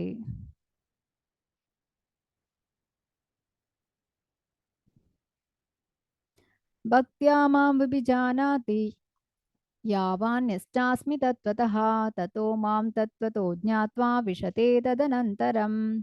ಭಕ್ತಿ ಸೇವೆಯಿಂದ ಮಾತ್ರ ದೇವೋತ್ತಮ ಪರಮಪುರುಷನಾದ ನನ್ನನ್ನು ನಾನಿರುವಂತೆ ಮನುಷ್ಯನು ಅರ್ಥ ಮಾಡಿಕೊಳ್ಳಬಲ್ಲ. ಇಂತಹ ಭಕ್ತಿಯಿಂದ ಮನುಷ್ಯನು ನನ್ನ ಪೂರ್ಣ ಪ್ರಜ್ಞೆಯನ್ನು ಪಡೆದಾಗ ಭಗವದ್ಧಾಮವನ್ನು ಪ್ರವೇಶಿಸಬಲ್ಲ. ಸೊ ಇಲ್ಲಿ ಭಕ್ತಿ ಸೇವೆಯಿಂದ ಮಾತ್ರ, ಭಕ್ತರು ಮಾತ್ರ ಭಗವಂತನನ್ನು ತಿಳಿದುಕೊಳ್ಳೋದಕ್ಕೆ ಸಾಧ್ಯ. ಯಾಕಂತ ಹೇಳಿದ್ರೆ ಅವರಿಗೆ ಯಾವುದೇ ಐಹಿಕವಾದ ಎಕ್ಸ್ಪೆಕ್ಟೇಷನ್ ಇರೋದಿಲ್ಲ. ಅವರು ಭಗವಂತನನ್ನು ಪ್ರೀತಿ ಭಕ್ತಿಯಿಂದ ಶ್ರದ್ಧೆಯಿಂದ ಸೇವೆ ಮಾಡ್ತಾ ಇರ್ತಾರೆ. ಹಾಗಾಗಿ ಅವರಿಗೆ ಮಾತ್ರ ಭಗವಂತನನ್ನು ತಿಳಿಯೋದಕ್ಕೆ ಸಾಧ್ಯ. ಇಂತಹ ಭಕ್ತಿಯಿಂದ ಮನುಷ್ಯನು ನನ್ನ ಪೂರ್ಣ ಪ್ರಜ್ಞೆಯನ್ನು ಪಡೆದಾಗ ಭಗವದ್ಧಾಮವನ್ನು ಪ್ರವೇಶಿಸಬಲ್ಲ, ಭಗವಂತನ ಲೋಕಕ್ಕೆ ಹೋಗ್ತಾನೆ. ಹಾಗಾಗಿ ನಾವು ಇಲ್ಲಿ ತಿಳಿಬೇಕಾಗಿರುವಂಥದ್ದು ಏನಂತ ಹೇಳಿದ್ರೆ, ಜ್ಞಾನದಿಂದ ಅಲ್ಲ, ಕರ್ಮದಿಂದ ಅಲ್ಲ, ಭಕ್ತಿಯಿಂದ ಮಾತ್ರ ಕೃಷ್ಣನನ್ನು ಅರ್ಥ ಮಾಡಿಕೊಳ್ಳೋದಿಕ್ಕೆ ಸಾಧ್ಯ. ಈಗ ಜ್ಞಾನ ಅಂತ ಹೇಳಿದ್ರೆ, ಈಗ ನನಗೆ ಒಳ್ಳೆ ಸಂಸ್ಕೃತ ಬರ್ತದೆ, ಒಳ್ಳೆ ನಾನು ಅದನ್ನು ವ್ಯಾಖ್ಯಾನಿಸ್ತೇನೆ ಅಂತ ಹೇಳಿ ಅದರಿಂದ ನಾನು ಭಗವಂತನ ತಿಳಿಲಿಕ್ಕೆ ಸಾಧ್ಯ ಇಲ್ಲ. ಭಕ್ತ್ಯಾ ಮಾಂ ಅಭಿಜಾನತಿ, ಭಕ್ತಿ ಸೇವೆಯಿಂದ ಮಾತ್ರ ಭಗವದ್ಗೀತೆಯನ್ನು, ಭಗವಂತನ ವಾಣಿಯನ್ನು ಅರ್ಥ ಮಾಡಿಕೊಳ್ಳೋದಕ್ಕೆ ಸಾಧ್ಯ. ಭಕ್ತರಾಗದ್ರೆ ಭಗವದ್ಗೀತೆ ಅರ್ಥ ಆಗೋದಿಲ್ಲ. ಭಕ್ತರಾಗಬೇಕು ನಾವು. ಸರ್ವಕರ್ಮಾಣ್ಯಪಿ ಸದಾ ಕುರ್ವಾಣೋ ಮದ್ವ್ಯಪಾಶ್ರಯಃ ಮತ್ಪ್ರಸಾದಾವಾಪ್ನೋತಿ ಶಾಶ್ವತಂ ಮದಮವ್ಯಯಂ. ನನ್ನ ಪರಿಶುದ್ಧ ಭಕ್ತನು ಎಲ್ಲಾ ಬಗೆಯ ವ್ಯಾಪಾರಗಳಲ್ಲಿ ನಿರತನಾಗಿದ್ದರೂ ನನ್ನ ರಕ್ಷಣೆಯಲ್ಲಿ ನನ್ನ ಕೃಪೆಯಿಂದ ಶಾಶ್ವತವೂ ಅವ್ಯಯವೂ ಆದ ನಿವಾಸವನ್ನು ಸೇರುತ್ತಾನೆ. ಅಂದ್ರೆ ಯಾವುದೇ ವ್ಯಾಪಾರದಲ್ಲಿ ಕೃಷ್ಣ ಭಕ್ತ ಕೃಷ್ಣನ ರಕ್ಷಣೆಯಲ್ಲಿರ್ತಾನೆ, ಮಾಯೆ ಹಿಡಿತದಲ್ಲಿ ಇರೋದಿಲ್ಲ. ಕೃಷ್ಣ ಸೂರ್ಯನಿಗೆ ಸಮಾನ, ಮಾಯೆ ಕತ್ತಲಿಗೆ ಸಮಾನ. ಎಲ್ಲಿ ಕೃಷ್ಣ ಇದ್ದಾನೆ ಅಲ್ಲಿ ಬೆಳಕು ಇರ್ತದೆ, ಅಲ್ಲಿ ಕತ್ತಲೆ ಇರೋದಿಲ್ಲ. ಇದನ್ನು ತಿಳಿತಾನೆ, ಮತ್ತೆ ಕೃಷ್ಣನ ಧಾಮಕ್ಕೆ ಹೋಗ್ತಾನೆ. ಮಚ್ಚಿತ್ತ ಸರ್ವದುರ್ಗಾಣಿ ಮತ್ಪ್ರಸಾದಾತರಿಷ್ಯಸಿ ಅತಾಚೇತ್ವಂ ಅಹಂಕಾರ ನ ಶೋಷ್ಯಸಿ ವಿನಂಶ್ಯಸಿ. ನೀನು ನನ್ನ ಪ್ರಜ್ಞೆಯನ್ನು ಹೊಂದಿದಾಗ ಬದ್ಧ ಜೀವನದ ಎಲ್ಲ ಅಡ್ಡಿಗಳನ್ನು ನನ್ನ ಕೃಪೆಯಿಂದ ನಿವಾರಿಸಿಕೊಳ್ಳುವೆ. ಆದರೆ ನೀನು ಇಂತಹ ಪ್ರಜ್ಞೆಯಲ್ಲಿ ಕೆಲಸ ಮಾಡದೆ ಅಹಂಕಾರದಿಂದ ಕೆಲಸ ಮಾಡಿದರೆ, ನನ್ನ ಮಾತನ್ನು ಕೇಳದೆ ಹೋದರೆ ಮುಳುಗಿ ಹೋಗುತ್ತೀಯೇ. ಸೊ ಯಾವಾಗ ನಮಗೆ ಕೃಷ್ಣ ಪ್ರಜ್ಞೆ ಬರ್ತದೆ ಆವಾಗ ಬದ್ಧ ಜೀವನ ಹೋಗ್ತದೆ. ಅಂದ್ರೆ ಈ ಕಂಡೀಷನ್ಡ್ ಒಂದು ಲೈಫ್ ಏನಿರ್ತದೆ ಅದು ಹೋಗುತ್ತೆ. ಆದ್ರೆ ಹೆಚ್ಚಿನವರು ಏನ್ ಮಾಡ್ತಾರೆ, ಕೃಷ್ಣನ ಮಾತನ್ನು ಕೇಳೋದಿಲ್ಲ, ಅವರು ಮುಳುಗಿ ಹೋಗ್ತಾರೆ. ಈಶ್ವರ ಸರ್ವಭೂತಾನಾಂ ಹೃದ್ದೇಶೇ ಅರ್ಜುನ ತಿಷ್ಠತಿ ಭ್ರಾಮಾಯನ್ ಸರ್ವ ಭೂತಾನಿ ಯಂತ್ರಾರೂಢಾನಿ ಮಾಯೆಯಾ. ಅರ್ಜುನನೇ, ಪರಮಪ್ರಭುವು ಪ್ರತಿಯೊಬ್ಬನ ಹೃದಯದಲ್ಲಿಯೂ ಇದ್ದಾನೆ. ಐಹಿಕ ಶಕ್ತಿಯಿಂದ ಮಾಡಿದ ಯಂತ್ರದಲ್ಲಿ ಕುಳಿತವರಂತೆ ಇರುವ ಎಲ್ಲಾ ಜೀವಿಗಳ ತಿರುಗಾಟವನ್ನು ನಿರ್ದೇಶಿಸುತ್ತಿದ್ದಾನೆ. ಸೊ ಇಲ್ಲಿ ನಮ್ಮೆಲ್ಲರ ಹೃದಯದಲ್ಲಿ ಪರಮಾತ್ಮ ಇದ್ದಾನೆ. ನಾವು ಏನ್ ಮಾಡ್ತೇವೆ ಅದನ್ನೆಲ್ಲ ಅವನು ನೋಡ್ತಾ ಇದ್ದಾನೆ. ಎಷ್ಟು ಐಹಿಕ ಸುಖದಲ್ಲಿರ್ತೇವೆ, ಎಷ್ಟು ಭಗವಂತನಿಗೆ ಒಂದು ಭಕ್ತಿ ಸೇವೆಯನ್ನು ಮಾಡ್ತೇವೆ, ಎಲ್ಲವನ್ನು ಕೂಡ ನಮ್ಮ ಹೃದಯದಲ್ಲಿದ್ದುಕೊಂಡು ಪರಮಾತ್ಮ ನೋಡ್ತಾ ಇದ್ದಾನೆ. ತಮೇವ ಶರಣಂ ಗಚ್ಚ ಸರ್ವಭಾವೇನ ಭಾರತ, ತತ್ಪ್ರಸಾದಾತ್ ಪರಾಂ ಶಾಂತಿಂ ಸ್ಥಾನಂ ಪ್ರಾಪ್ಸ್ಯಸಿ ಶಾಶ್ವತಂ. ಭರತವಂಶದಲ್ಲಿ ಶ್ರೇಷ್ಠನಾದವನೇ, ಸಂಪೂರ್ಣವಾಗಿ ಅವನಿಗೆ ಶರಣಾಗತನಾಗು. ಅವನ ಕೃಪೆಯಿಂದ ನೀನು ದಿವ್ಯ ಶಾಂತಿಯನ್ನು, ಪರಮವೂ ಶಾಶ್ವತವೂ ಆದ ಸ್ಥಾನವನ್ನು ಪಡೆಯುತ್ತೀಯೇ. ಅಂದ್ರೆ ನಾವು ಕೃಷ್ಣನಿಗೆ ಶರಣಾಗಬೇಕು. ಇದು ಜಗನ್ನಾಥ್, ಈಗ ಪುರಿಯಲ್ಲಿ ನೋಡ್ಬೋದು ನೀವು, ಜಗನ್ನಾಥ ರಥಯಾತ್ರೆ ಆಗ್ತಾ ಉಂಟು. ಸೊ ಇಲ್ಲಿ ಕಲಿಯುಗಕ್ಕೆ ಜಗನ್ನಾಥನ ಒಂದು ಕರುಣೆ ನಮಗೆ ಸಿಗ್ಬೇಕು. ಜಗನ್ನಾಥ ತುಂಬಾ ಮರ್ಸಿಫುಲ್. ಹಾಗಾಗಿ ನಾವು ಸಂಪೂರ್ಣವಾಗಿ ಕೃಷ್ಣನಿಗೆ ಶರಣಾಗಬೇಕು. ಇತಿ ತೇ ಜ್ಞಾನಮಾಖ್ಯಾತಂ ಗುಹ್ಯಾತ್ ಗುಹ್ಯಾತರಂ ಮಯಾ ವಿಮೃಶೈತಾದ ಶೇಷೇಣ ಯಥೇಚ್ಛಸಿ ತಥಾ ಕುರು. ಹೀಗೆ ನಿನಗೆ ಗುಹ್ಯಕ್ಕಿಂತ ಗುಹ್ಯತರವಾದ ಜ್ಞಾನವನ್ನು ವಿವರಿಸಿದ್ದೇನೆ. ಇದನ್ನು ಕುರಿತು ಸಂಪೂರ್ಣವಾಗಿ ವಿಮರ್ಶಿಸಿ ನಿನ್ನ ಇಷ್ಟದಂತೆ ಮಾಡು. ಯಥೇಚ್ಛಸಿ ತಥಾ ಕುರು, ನಿನ್ನ ಇಷ್ಟದಂತೆ ಮಾಡು. ಸೊ ಇಲ್ಲಿ ಕೃಷ್ಣ ಫೋರ್ಸ್ ಮಾಡ್ತಾ ಇಲ್ಲ ಅರ್ಜುನನಿಗೆ, ನಿನ್ನ ಇಷ್ಟದಂತೆ ಮಾಡು, ಎಲ್ಲ ನಾನು ನಿನಗೆ ಈಗ ವಿಷಯವನ್ನು ತಿಳಿಸಿದ್ದೇನೆ ಅಂತ ಹೇಳ್ತಾ ಇದ್ದೇನೆ. ಎಲ್ಲವನ್ನು ಜ್ಞಾನವನ್ನು ವಿವರಿಸಿದ್ದೇನೆ, ಈಗ ನೀನು ಇದನ್ನು ವಿಮರ್ಶೆ ಮಾಡಿ ನಿನ್ನ ಇಷ್ಟದಂತೆ ಮಾಡು ಅಂತ ಹೇಳಿ. ಅರ್ಜುನ ಉವಾಚ ನಷ್ಟೋ ಮೋಹ ಸ್ಮೃತಿರ್ಲಬ್ಧಾ ತ್ವತ್ಪ್ರಸಾದಾನ್ಮಯಾಚ್ಯುತ ಸ್ಥಿತೋಸ್ಮಿ ಗತ ಸಂದೇಹ ಕರಿಷ್ಯೆ ವಚನಂ ತವ. ಅರ್ಜುನನು ಹೀಗೆ ಹೇಳಿದನು, ಪ್ರಿಯ ಕೃಷ್ಣ, ಚ್ಯುತಿ ಇಲ್ಲದವನೇ, ನನ್ನ ಮೋಹವು ಮಾಯವಾಯಿತು. ನಿನ್ನ ದಯೆಯಿಂದ ನನ್ನ ಸ್ಮೃತಿಯನ್ನು ಮತ್ತೆ ಪಡೆದಿದ್ದೇನೆ. ಈಗ ನಾನು ದೃಢ ಮನಸ್ಸಿನಿಂದಿದ್ದೇನೆ. ನನ್ನ ಸಂದೇಹಗಳಿಂದ ಬಿಡುಗಡೆಯಾಗಿದ್ದೇನೆ. ನಿನ್ನ ಅಪ್ಪಣೆಯಂತೆ ನಡೆಯಲು ಸಿದ್ಧನಾಗಿದ್ದೇನೆ. ಇಲ್ಲಿ ಕರಿಷ್ಯೆ ವಚನಂ ತವ, ನಾನು ನಿನ್ನ ಅಪ್ಪಣೆಯಂತೆ ನಡೆಯಲು ಸಿದ್ಧನಾಗಿದ್ದೇನೆ. ಮಾತಾಜಿ ಸರಿಯಾಗಿ ಕೇಳಿಸ್ತಿಲ್ಲ 2 minutes ಇಂದ. ನನಗೆ ನೆಟ್ವರ್ಕ್. ಓಹೋ, ನಿಮ್ದು ನೆಟ್ವರ್ಕ್ ಪ್ರಾಬ್ಲಮ್ ಮಾತಾಜಿ. ಕೇಳಿಸ್ತಾ ಇದೆ, ಕೇಳಿಸಿಲ್ಲ ಅಂದ್ರೆ ಚಾಟಲ್ಲಿ ಹಾಕ್ತಿದ್ರು. ಮಾತಾಜಿ 1-2 minutes ಇಂದ ಕೇಳಿಸ್ತಿಲ್ಲ. ನನಗೆ ನೆಟ್ವರ್ಕ್ ಪ್ರಾಬ್ಲಮ್ ಏನಂತ ಗೊತ್ತಾಗ್ತಿಲ್ಲ ನನ್ಗೆ. ಬೇರೆಯವ್ರನ್ನ ಅನ್ಮ್ಯೂಟ್ ಮಾಡಿ ಕೇಳೋಣ. ಕೇಳ್ತಿದೆ ಮಾತಾಜಿ. ಚಾಟಲ್ಲಿ ಹಾಕಿ ಮಾತಾಜಿ, ಅವರಿಗೆ ಕೇಳಿಸುತ್ತೆ ಅಂತ. ಓಕೆ, ಚಾಟ್ ಬಾಕ್ಸ್ ಅಲ್ಲಿ ಹಾಕ್ಬಿಡಿ, ಝೂಮ್ ಚಾಟ್ ಅಲ್ಲಿ ಕೇಳಿಸ್ತಿದೆ ಅಂತ. ಮೊದಲೇ ಟೈಮ್ ಆಯ್ತು ಮರೆ. ಓಕೆ, ಇಲ್ಲಿ ಏನ್ ಹೇಳ್ತಾ ಇದ್ದಾನೆ ಅರ್ಜುನ? ಕರಿಷ್ಯೆ ವಚನಂ ತವ, ನಿನ್ನ ಅಪ್ಪಣೆಯಂತೆ ನಡೆಯಲು ಸಿದ್ಧನಾಗಿದ್ದೇನೆ ಅಂತ ಹೇಳ್ತಾನೆ. ಸೊ ಇಲ್ಲಿ ಅರ್ಜುನ ಕೂಡ ಆಗ ಏನು ಅಂತ ಹೇಳಿದ್ರೆ, ಇಲ್ಲಿ ಕೃಷ್ಣ ಪರ್ಫೆಕ್ಟ್ ಟೀಚರ್, ಅಂದ್ರೆ ಸರಿಯಾದ ಟೀಚರ್, ಅರ್ಜುನ ಕೂಡ ಸರಿಯಾದ ಸ್ಟೂಡೆಂಟ್ ಅಂತ ಪ್ರಭುಪಾದರು ಹೇಳ್ತಾರೆ. ಯಾಕಂತ ಹೇಳಿದ್ರೆ ಇಲ್ಲಿ ಅವನೇನ್ ಹೇಳ್ತಾ ಇದ್ದಾನೆ, ನನ್ನ ಮೋಹವು ಮಾಯವಾಗಿದೆ, ನಿನ್ನ ದಯೆಯಿಂದ ನನ್ನ ಸ್ಮೃತಿಯನ್ನು ಮತ್ತೆ ಪಡೆದಿದ್ದೇನೆ. ಈಗ ನಾನು ದೃಢ ಮನಸ್ಸಿನಿಂದಿದ್ದೇನೆ, ನನ್ನ ಸಂದೇಹಗಳಿಂದ ಬಿಡುಗಡೆಯಾಗಿದ್ದೇನೆ, ನಿನ್ನ ಅಪ್ಪಣೆಯಂತೆ ನಡೆಯಲು ನಾನು ಸಿದ್ಧನಾಗಿದ್ದೇನೆ. ಮನ್ಮನಾ ಭವ ಮದ್ಭಕ್ತೋ ಮಧ್ಯಾಜಿ ಮಾಂ ನಮಸ್ಕುರು, ಮಾಮೇ ವೈಶ್ಯಸಿ ಸತ್ಯಂ ತೇ ಪ್ರತಿಜಾನೆ ಪ್ರಿಯೋಸಿ ಮೇ. ಯಾವಾಗಲೂ ನನ್ನನ್ನು ಕುರಿತು ಚಿಂತಿಸು, ನನ್ನ ಭಕ್ತನಾಗು, ನನ್ನನ್ನು ಪೂಜಿಸು ಮತ್ತು ನನಗೆ ನಮಸ್ಕರಿಸು. ಆಗ ನೀನು ನಿಶ್ಚಯವಾಗಿಯೂ ನನ್ನ ಬಳಿಗೆ ಬರುತ್ತೀಯೆ. ನೀನು ನನ್ನ ಬಹುಪ್ರಿಯ ಸ್ನೇಹಿತನಾದದರಿಂದ ನಿನಗೆ ಈ ಭರವಸೆಯನ್ನು ಕೊಡುತ್ತೇನೆ. ಸೊ ಇಲ್ಲಿ ನಾವು ಯಾವಾಗಲೂ ಭಗವಂತನ ಬಗ್ಗೆ ಚಿಂತಿಸಬೇಕು, ಭಗವಂತನ ಭಕ್ತನಾಗಬೇಕು, ಭಗವಂತನನ್ನು ಪೂಜಿಸಬೇಕು, ಭಗವಂತನಿಗೆ ನಮಸ್ಕಾರ ಮಾಡಬೇಕು. ಈ ರೀತಿಯಾಗಿ ಮಾಡಿದ್ರೆ ಭಗವಂತನಿಗೆ ತುಂಬಾ, ನೀನು ನನ್ನ ಬಹುಪ್ರಿಯ ಸ್ನೇಹಿತನಾದ್ದರಿಂದ ನಿನಗೆ ಈ ಭರವಸೆಯನ್ನು ಕೊಡ್ತೇನೆ ಅಂತ ಅರ್ಜುನನಿಗೆ ಹೇಗೆ ಭರವಸೆಯನ್ನು ಕೊಟ್ಟಿದ್ದಾನೆ ಭಗವಂತ, ಹಾಗೆ ನಿಮಗೆಲ್ಲರಿಗೂ ಕೂಡ ಕೊಡ್ತಾನೆ. ಹಾಗಾಗಿ ಶ್ರೀ ಶ್ರೀ ರಾಧಾ ಗೋವಿಂದರ ಅನುಗ್ರಹ ನಿಮ್ಮೆಲ್ಲರ ಮೇಲೆ ಇರಲಿ ಅಂತ ಕೇಳಿಕೊಳ್ತೇನೆ. ಎಲ್ಲರೂ ಕೂಡ ಮಂಗಳೂರಿಗೆ ಬಂದಾಗ ದಯವಿಟ್ಟು ಭೇಟಿ ಕೊಡಿ. ಕುಲಾಯಲ್ಲಿ ಕನ್ಸ್ಟ್ರಕ್ಷನ್ ನಡೀತಾ ಇದೆ. ಇಲ್ಲಿಗೆ ನೀವು ಮಂಗಳೂರಿಗೆ ಬಂದಾಗ ರಾಧಾ ಗೋವಿಂದರ ಒಂದು ಸುಂದರ ವಿಗ್ರಹದ ದರ್ಶನವನ್ನು ಮಾಡಿ. ಸರ್ವಧರ್ಮಾನ್ ಪರಿತ್ಯಜ್ಯ ಮಾಮೇಕಂ ಶರಣಂ ವ್ರಜ ಅಹಂ ತ್ವಾಂ ಸರ್ವ ಪಾಪೇಭ್ಯೋ ಮೋಕ್ಷಯಿಷ್ಯಾಮಿ ಮಾ ಶುಚಃ. ಎಲ್ಲ ಧರ್ಮಗಳನ್ನು ಪರಿತ್ಯಜಿಸಿ ನನಗೆ ಶರಣಾಗತನಾಗು, ನಾನು ನಿನ್ನನ್ನು ಎಲ್ಲ ಪಾಪಗಳಿಂದ ಮುಕ್ತನನ್ನಾಗಿ ಮಾಡುತ್ತೇನೆ, ಹೆದರಿಕೊಳ್ಳಬೇಡ. ಸೊ ಇಲ್ಲಿ ಏನ್ ಹೇಳ್ತಾ ಇದ್ದಾನೆ ಅರ್ಜುನ, ಇನ್ನ ಎಲ್ಲ ಸೋ ಕಾಲ್ಡ್ ರಿಲಿಜನ್ ಏನಿದೆ ಇದರಿಂದೆಲ್ಲ ಆಚೆ ಬಾ, ಸಂಪೂರ್ಣವಾಗಿ ನನಗೆ ಶರಣಾಗತನಾಗು, ನಾನು ನಿನ್ನ ಎಲ್ಲಾ ಪಾಪಗಳಿಂದ ಮುಕ್ತಗೊಳಿಸ್ತೇನೆ. ಮತ್ತೆ ನಮಗೆ ಯಾವುದೇ ಪಾಪ ಇರೋದಿಲ್ಲ. ಭಗವಂತನಿಗೆ ಶರಣಾದ್ರೆ ಯಾವುದೇ ಪಾಪ ಇರೋದಿಲ್ಲ. ಇದಂ ತೇನ ತಪಸ್ಕಾಯ ನ ಭಕ್ತಾಯ ಕದಾಚನ ನ ಚಾಶುಶ್ರೂಷವೇ ವಾಚ್ಯಂ ನ ಚ ಮಾಂ ಯೋ ಅವ್ಯಸೂಯತಿ. ತಪಸ್ಸು ಮಾಡದವನಿಗೆ, ಭಕ್ತನಲ್ಲದವನಿಗೆ, ಭಕ್ತಿ ಸೇವೆಯಲ್ಲಿ ನಿರತನಾಗದವನಿಗೆ ಈ ರಹಸ್ಯ ಜ್ಞಾನವನ್ನು ವಿವರಿಸಬಾರದು. ನನ್ನ ವಿಷಯದಲ್ಲಿ ಅಸೂಯೆ ಪಡುವವನಿಗೆ ಹೇಳಬಾರದು.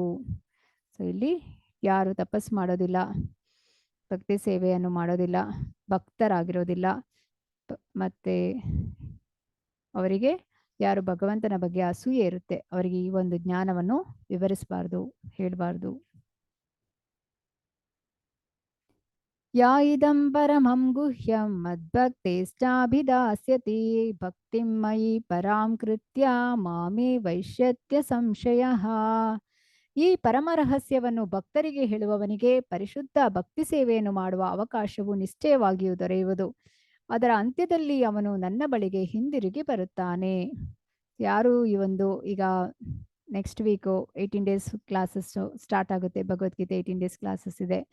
ನೀವು ನಿಮ್ಮ ರಿಲೇಟಿವ್ಸಿಗೆ, ಫ್ರೆಂಡ್ಸಿಗೆ ಎಲ್ಲ ಹೇಳುವಂಥದ್ದು, ಈಗೀಗೆ ಭಗವದ್ಗೀತೆ ತರಗತಿ ಇದೆ, ಬನ್ನಿ, ನೀವು ಕೂಡ ಭಗವಂತನ ಅನುಗ್ರಹಕ್ಕೆ ಪಾತ್ರರಾಗಿಂತ ಹೀಗೆ ಹೇಳೋದ್ರಿಂದ ಏನಾಗುತ್ತೆ, ಅಲ್ಲಿ ಭಗವಂತನೇ ಹೇಳ್ತಾ ಇದ್ದಾನೆ, ಈ ಪರಮ ರಹಸ್ಯವನ್ನು ಭಕ್ತರಿಗೆ ಹೇಳುವವನಿಗೆ ಪರಿಶುದ್ಧ ಭಕ್ತಿ ಸೇವೆಯನ್ನು ಮಾಡುವ ಅವಕಾಶವು ನಿಶ್ಚಯವಾಗಿ ದೊರೆಯುವುದು. ಹಾಗೆ ಹೇಳುವುದು ಕೂಡ ಅದು ಭಕ್ತಿ ಸೇವೆ ಮಾಡೋದು.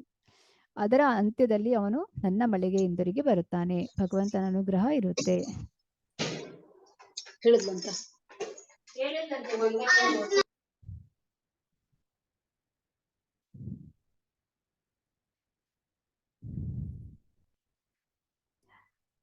ನ ಚ ತಸ್ಮಾನ್ ಮನುಷ್ಯೇಷು ಕಶ್ಚಿನ್ಮೇ ಪ್ರಿಯಕೃತ್ತಮಃ ಭವಿತಾ ನ ಚ ಮೇ ತಸ್ಮಾತ್ ಧನ್ಯಃ ಪ್ರಿಯತರೋ ಭುವಿ. ಪ್ರಪಂಚದಲ್ಲಿ ಇವನಿಗಿಂತ ನನಗೆ ಪ್ರಿಯನಾದ ಸೇವಕನಿಲ್ಲ, ಇವನಿಗಿಂತ ಪ್ರಿಯನಾದವನು ಮುಂದೆಯೂ ಇರುವುದಿಲ್ಲ. ಯಾರು ಭಗವಂತನ ಈ ಒಂದು ಪ್ರಚಾರ ಕಾರ್ಯದಲ್ಲಿ ತೊಡಗಿಕೊಳ್ತಾರೆ ಅವರು ಭಗವಂತನಿಗೆ ಬಹು ಪ್ರಿಯರು. ಹೇಗೆ ಈಗ ಪ್ರಭುಪಾದರಂದ್ರೆ ಭಗವಂತನಿಗೆ ತುಂಬಾ ಪ್ರಿಯರಾಗಿರ್ತಾರೆ. ಅಧ್ಯೇಷ್ಯತೆ ಚ ಯಾ ಇಮಂ ಧರ್ಮ್ಯಂ ಸಂವಾದಮಾವಯೋಃ ಜ್ಞಾನಯಜ್ಞೇನ ತೇನಾಹಂ ಇಷ್ಟಃ ಸ್ಯಾಮಿತಿ ಮೇ ಮತಿಃ. ನಮ್ಮ ಈ ಪವಿತ್ರ ಸಂಭಾಷಣೆಯನ್ನು ಯಾರು ಅಧ್ಯಯನ ಮಾಡುವನೋ ಅವನು ತನ್ನ ಬುದ್ಧಿಶಕ್ತಿಯಿಂದ ನನ್ನನ್ನು ಪೂಜಿಸುತ್ತಾನೆ. ಸೊ ನಾವು ಭಗವದ್ಗೀತೆಯನ್ನು ಓದಲಿಕ್ಕೆ ಶುರು ಮಾಡಿದ್ರೆ, ಮತ್ತೆ ನಾವು ಕೃಷ್ಣನನ್ನು ಒಪ್ಪಿಕೊಂಡ್ರೆ, ಕೃಷ್ಣ ದೇವೋತ್ತಮ ಪರಮಪುರುಷ ಅಂತ ಒಪ್ಪಿಕೊಂಡ್ರೆ ಭಗವಂತ ಅನುಗ್ರಹ ಮಾಡ್ತಾನೆ. ಅವನು ಆ ಒಂದು ಆಕ್ಸೆಪ್ಟ್ ಮಾಡುವಂಥದ್ದು, ಕೃಷ್ಣ ದೇವೋತ್ತಮ ಪರಮಪುರುಷ ಭಗವಂತ ಅಂತ ಒಪ್ಪಿಕೊಳ್ಳುವಂಥದ್ದು. ನಂತರ ಭಗವದ್ಗೀತೆಯನ್ನು ಓದೋದಕ್ಕೆ ಶುರು ಮಾಡ್ಲಿಕ್ಕೆ ಆಗ್ತದೆ. ಶ್ರದ್ಧಾವಾನನಸೂಯಶ್ಚ ಶೃಣುಯಾದಪಿ ಯೋ ನರಃ ಸೋಪಿ ಮುಕ್ತ ಶುಭಾನ್ ಲೋಕಾನ್ ಪ್ರಾಪ್ನುಯಾತ್ ಪುಣ್ಯಕರ್ಮಣಾಂ. ಇದನ್ನು ಶ್ರದ್ಧೆಯಿಂದ ಮತ್ತು ಅಸೂಯೆ ಇಲ್ಲದೆ ಕೇಳುವ ಮನುಷ್ಯನು ಪಾಪ ಕರ್ಮಗಳಿಂದ ಮುಕ್ತನಾಗುತ್ತಾನೆ ಮತ್ತು ಪುಣ್ಯಕರ್ಮಿಗಳು ವಾಸಿಸುವ ಶುಭ ಲೋಕಗಳನ್ನು ಸೇರುತ್ತಾನೆ. ಸೊ ಭಗವದ್ಗೀತೆಯನ್ನು ಶ್ರದ್ಧೆಯಿಂದ, ನಂಬಿಕೆಯಿಂದ ಮತ್ತು ಅಸೂಯೆ ಇಲ್ಲದೆ ಕೇಳುವ ಮನುಷ್ಯರು ಪಾಪ ಕರ್ಮಗಳಿಂದ ಮುಕ್ತರಾಗ್ತಾರೆ ಮತ್ತು ಸ್ವರ್ಗಲೋಕಕ್ಕೆ ಹೋಗ್ತಾರೆ, ಉನ್ನತ ಲೋಕಕ್ಕೆ ಹೋಗ್ತಾರೆ. ಹಾಗಾಗಿ ಶ್ರದ್ಧೆಯಿಂದ ಕೇಳಬೇಕು, ನಮ್ಮೆಲ್ಲ ಪಾಪಕರ್ಮಗಳಿಂದ ಮುಕ್ತರಾಗ್ತೇವೆ. ಸಂಜಯ ಉವಾಚ ಇತ್ಯಹಂ ವಾಸುದೇವಸ್ಯ ಪಾರ್ಥಸ್ಯ ಚ ಮಹಾತ್ಮನಾ ಸಂವಾದಮಿಮಾಶ್ರೌಷಂ ಅದ್ಭುತಂ ರೋಮಹರ್ಷಣಂ ವ್ಯಾಸಪ್ರಸಾದಾಚ್ಯುತವಾನೇತದ್ಗುಹ್ಯಮಹಂ ಪರಂ ಯೋಗಂ ಯೋಗೇಶ್ವರಾತ್ ಕೃಷ್ಣಾತ್ ಸಾಕ್ಷಾತ್ಕಾರಯತಃ ಸ್ವಯಂ ರಾಜಸಂಸ್ಕೃತ್ಯ ಸಂವಾದಾಮಿಮಮದ್ಭುತಂ ಕೇಶವಾರ್ಜುನಾಯೋ ಪುಣ್ಯಂ ಹೃಷ್ಯಾಮಿ ಚ ಮುಹುರ್ಮುಹು. ಸಂಜಯನು ಹೀಗೆ ಹೇಳಿದನು. ಇಬ್ಬರು ಮಹಾತ್ಮರಾದ ಕೃಷ್ಣ ಮತ್ತು ಅರ್ಜುನರ ಸಂಭಾಷಣೆಯನ್ನು ಕೇಳಿದನು. ಈ ಸಂವಾದವು ಎಷ್ಟು ಅದ್ಭುತವಾದುದೆಂದರೆ ನನಗೆ ರೋಮಾಂಚನವಾಗಿದೆ. ವ್ಯಾಸರ ಕೃಪೆಯಿಂದಾಗಿ ನಾನು ಈ ಅತ್ಯಂತ ರಹಸ್ಯವಾದ ಮಾತುಗಳನ್ನು ಯೋಗೇಶ್ವರನಾದ ಕೃಷ್ಣನು ಸ್ವತಃ ಅರ್ಜುನನಿಗೆ ಹೇಳುತ್ತಿರುವಾಗ ನೇರವಾಗಿ ಕೇಳಿದ್ದೇನೆ. ಅರಸನೇ, ಕೃಷ್ಣಾರ್ಜುನರ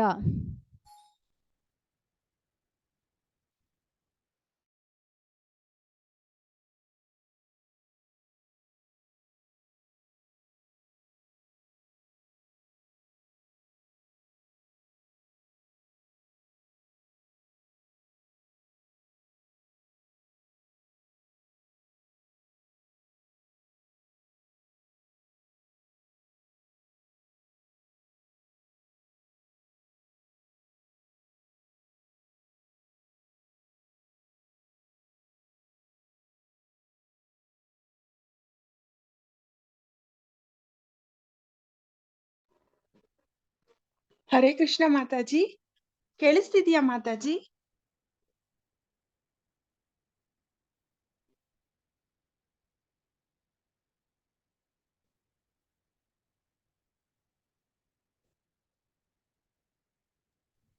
ಹರೇ ಕೃಷ್ಣ ಮಾತಾಜಿ.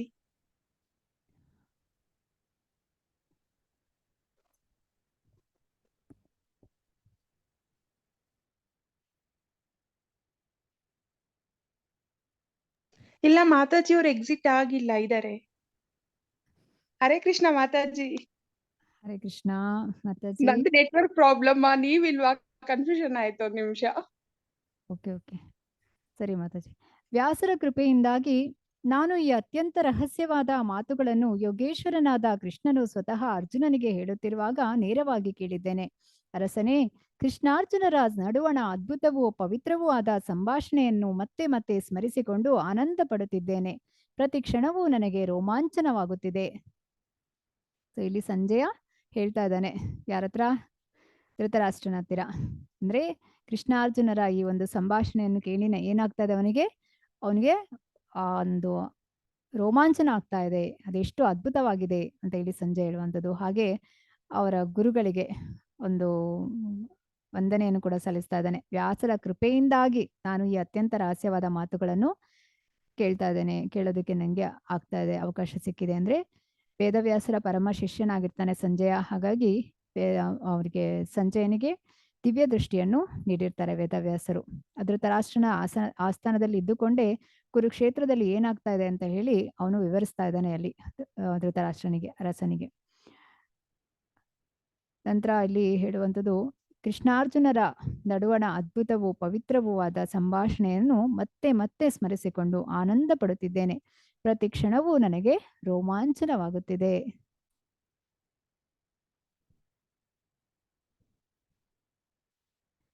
ತಚ್ಚ ಸಂಸ್ಕೃತ್ಯ ರೂಪಮತ್ಯದ್ಭುತಂ ಹರೇ ವಿಸ್ಮಯೋ ಮೇ ಮಹಾನ್ ರಾಜನ್ ಹೃಷ್ಯಾಮಿ ಚ ಪುನಃ ಪುನಃ. ರಾಜನೇ, ಶ್ರೀಕೃಷ್ಣನ ಅದ್ಭುತ ರೂಪವನ್ನು ನಾನು ಮತ್ತೆ ಮತ್ತೆ ಸ್ಮರಿಸಿದಂತೆಲ್ಲ ನನ್ನ ವಿಸ್ಮಯವು ಹೆಚ್ಚುತ್ತಿದೆ. ನಾನು ಮತ್ತೆ ಮತ್ತೆ ಹರ್ಷ ಪಡುತ್ತಿದ್ದೇನೆ. ಇಲ್ಲಿ ಎಷ್ಟು ಒಂದು ಸಂತೋಷವಾಗಿದ್ದಾನೆ ಈಗ ಸಂಜಯ. ಭಗವಂತನ ರೂಪವನ್ನು ಮತ್ತೆ ಮತ್ತೆ ಸ್ಮರಿಸ್ತಾ ಇದ್ದಾನೆ. ಅವನಿಗೆ ಆಶ್ಚರ್ಯವೂ ಆಗ್ತಾ ಇದೆ ಹಾಗೂ ಸಂತೋಷ ಆಗ್ತಾ ಇದೆ. ಯತ್ರ ಯೋಗೇಶ್ವರ ಕೃಷ್ಣೋ ಯತ್ರ ಪಾರ್ಥೋ ಧನುರ್ಧರ ತತ್ರ ಶ್ರೀರ್ವಿಜಯೋ ಭೂತಿರ್ಧ್ರುವ ನೀತಿರ್ಮತಿರ್ಮಮ. ಯತ್ರ ಯೋಗೇಶ್ವರ ಕೃಷ್ಣೋ ಯತ್ರ ಪಾರ್ಥೋ ಧನುರ್ಧರ ತತ್ರ ಶ್ರೀರ್ವಿಜಯೋ ಭೂತಿರ್ಧ್ರುವ ನೀತಿರ್ಮತಿರ್ಮಮ. ಯೋಗೇಶ್ವರನಾದ ಕೃಷ್ಣನು ಎಲ್ಲಿರುವನು ಮತ್ತು ಎಲ್ಲಿ ಧನುರ್ಧಾರಿಯಾದ ಅರ್ಜುನನಿರುವನು ಅಲ್ಲಿ ನಿಶ್ಚಯವಾಗಿಯೂ ಸಿರಿ, ವಿಜಯ, ಅಸಾಧಾರಣ ಶಕ್ತಿ ಮತ್ತು ನೀತಿ ಇವುಗಳು ಇರುತ್ತವೆ. ಇದು ನನ್ನ ಅಭಿಪ್ರಾಯ.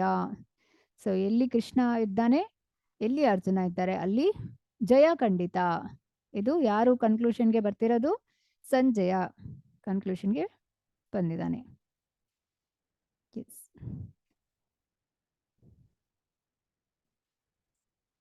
ಹರೇ ಕೃಷ್ಣ ಕೃಷ್ಣ ಕೃಷ್ಣ ಹರೇ ಹರೇ, ಹರೇ ರಾಮ ರಾಮ ರಾಮ ಹರೇ ಹರೇ.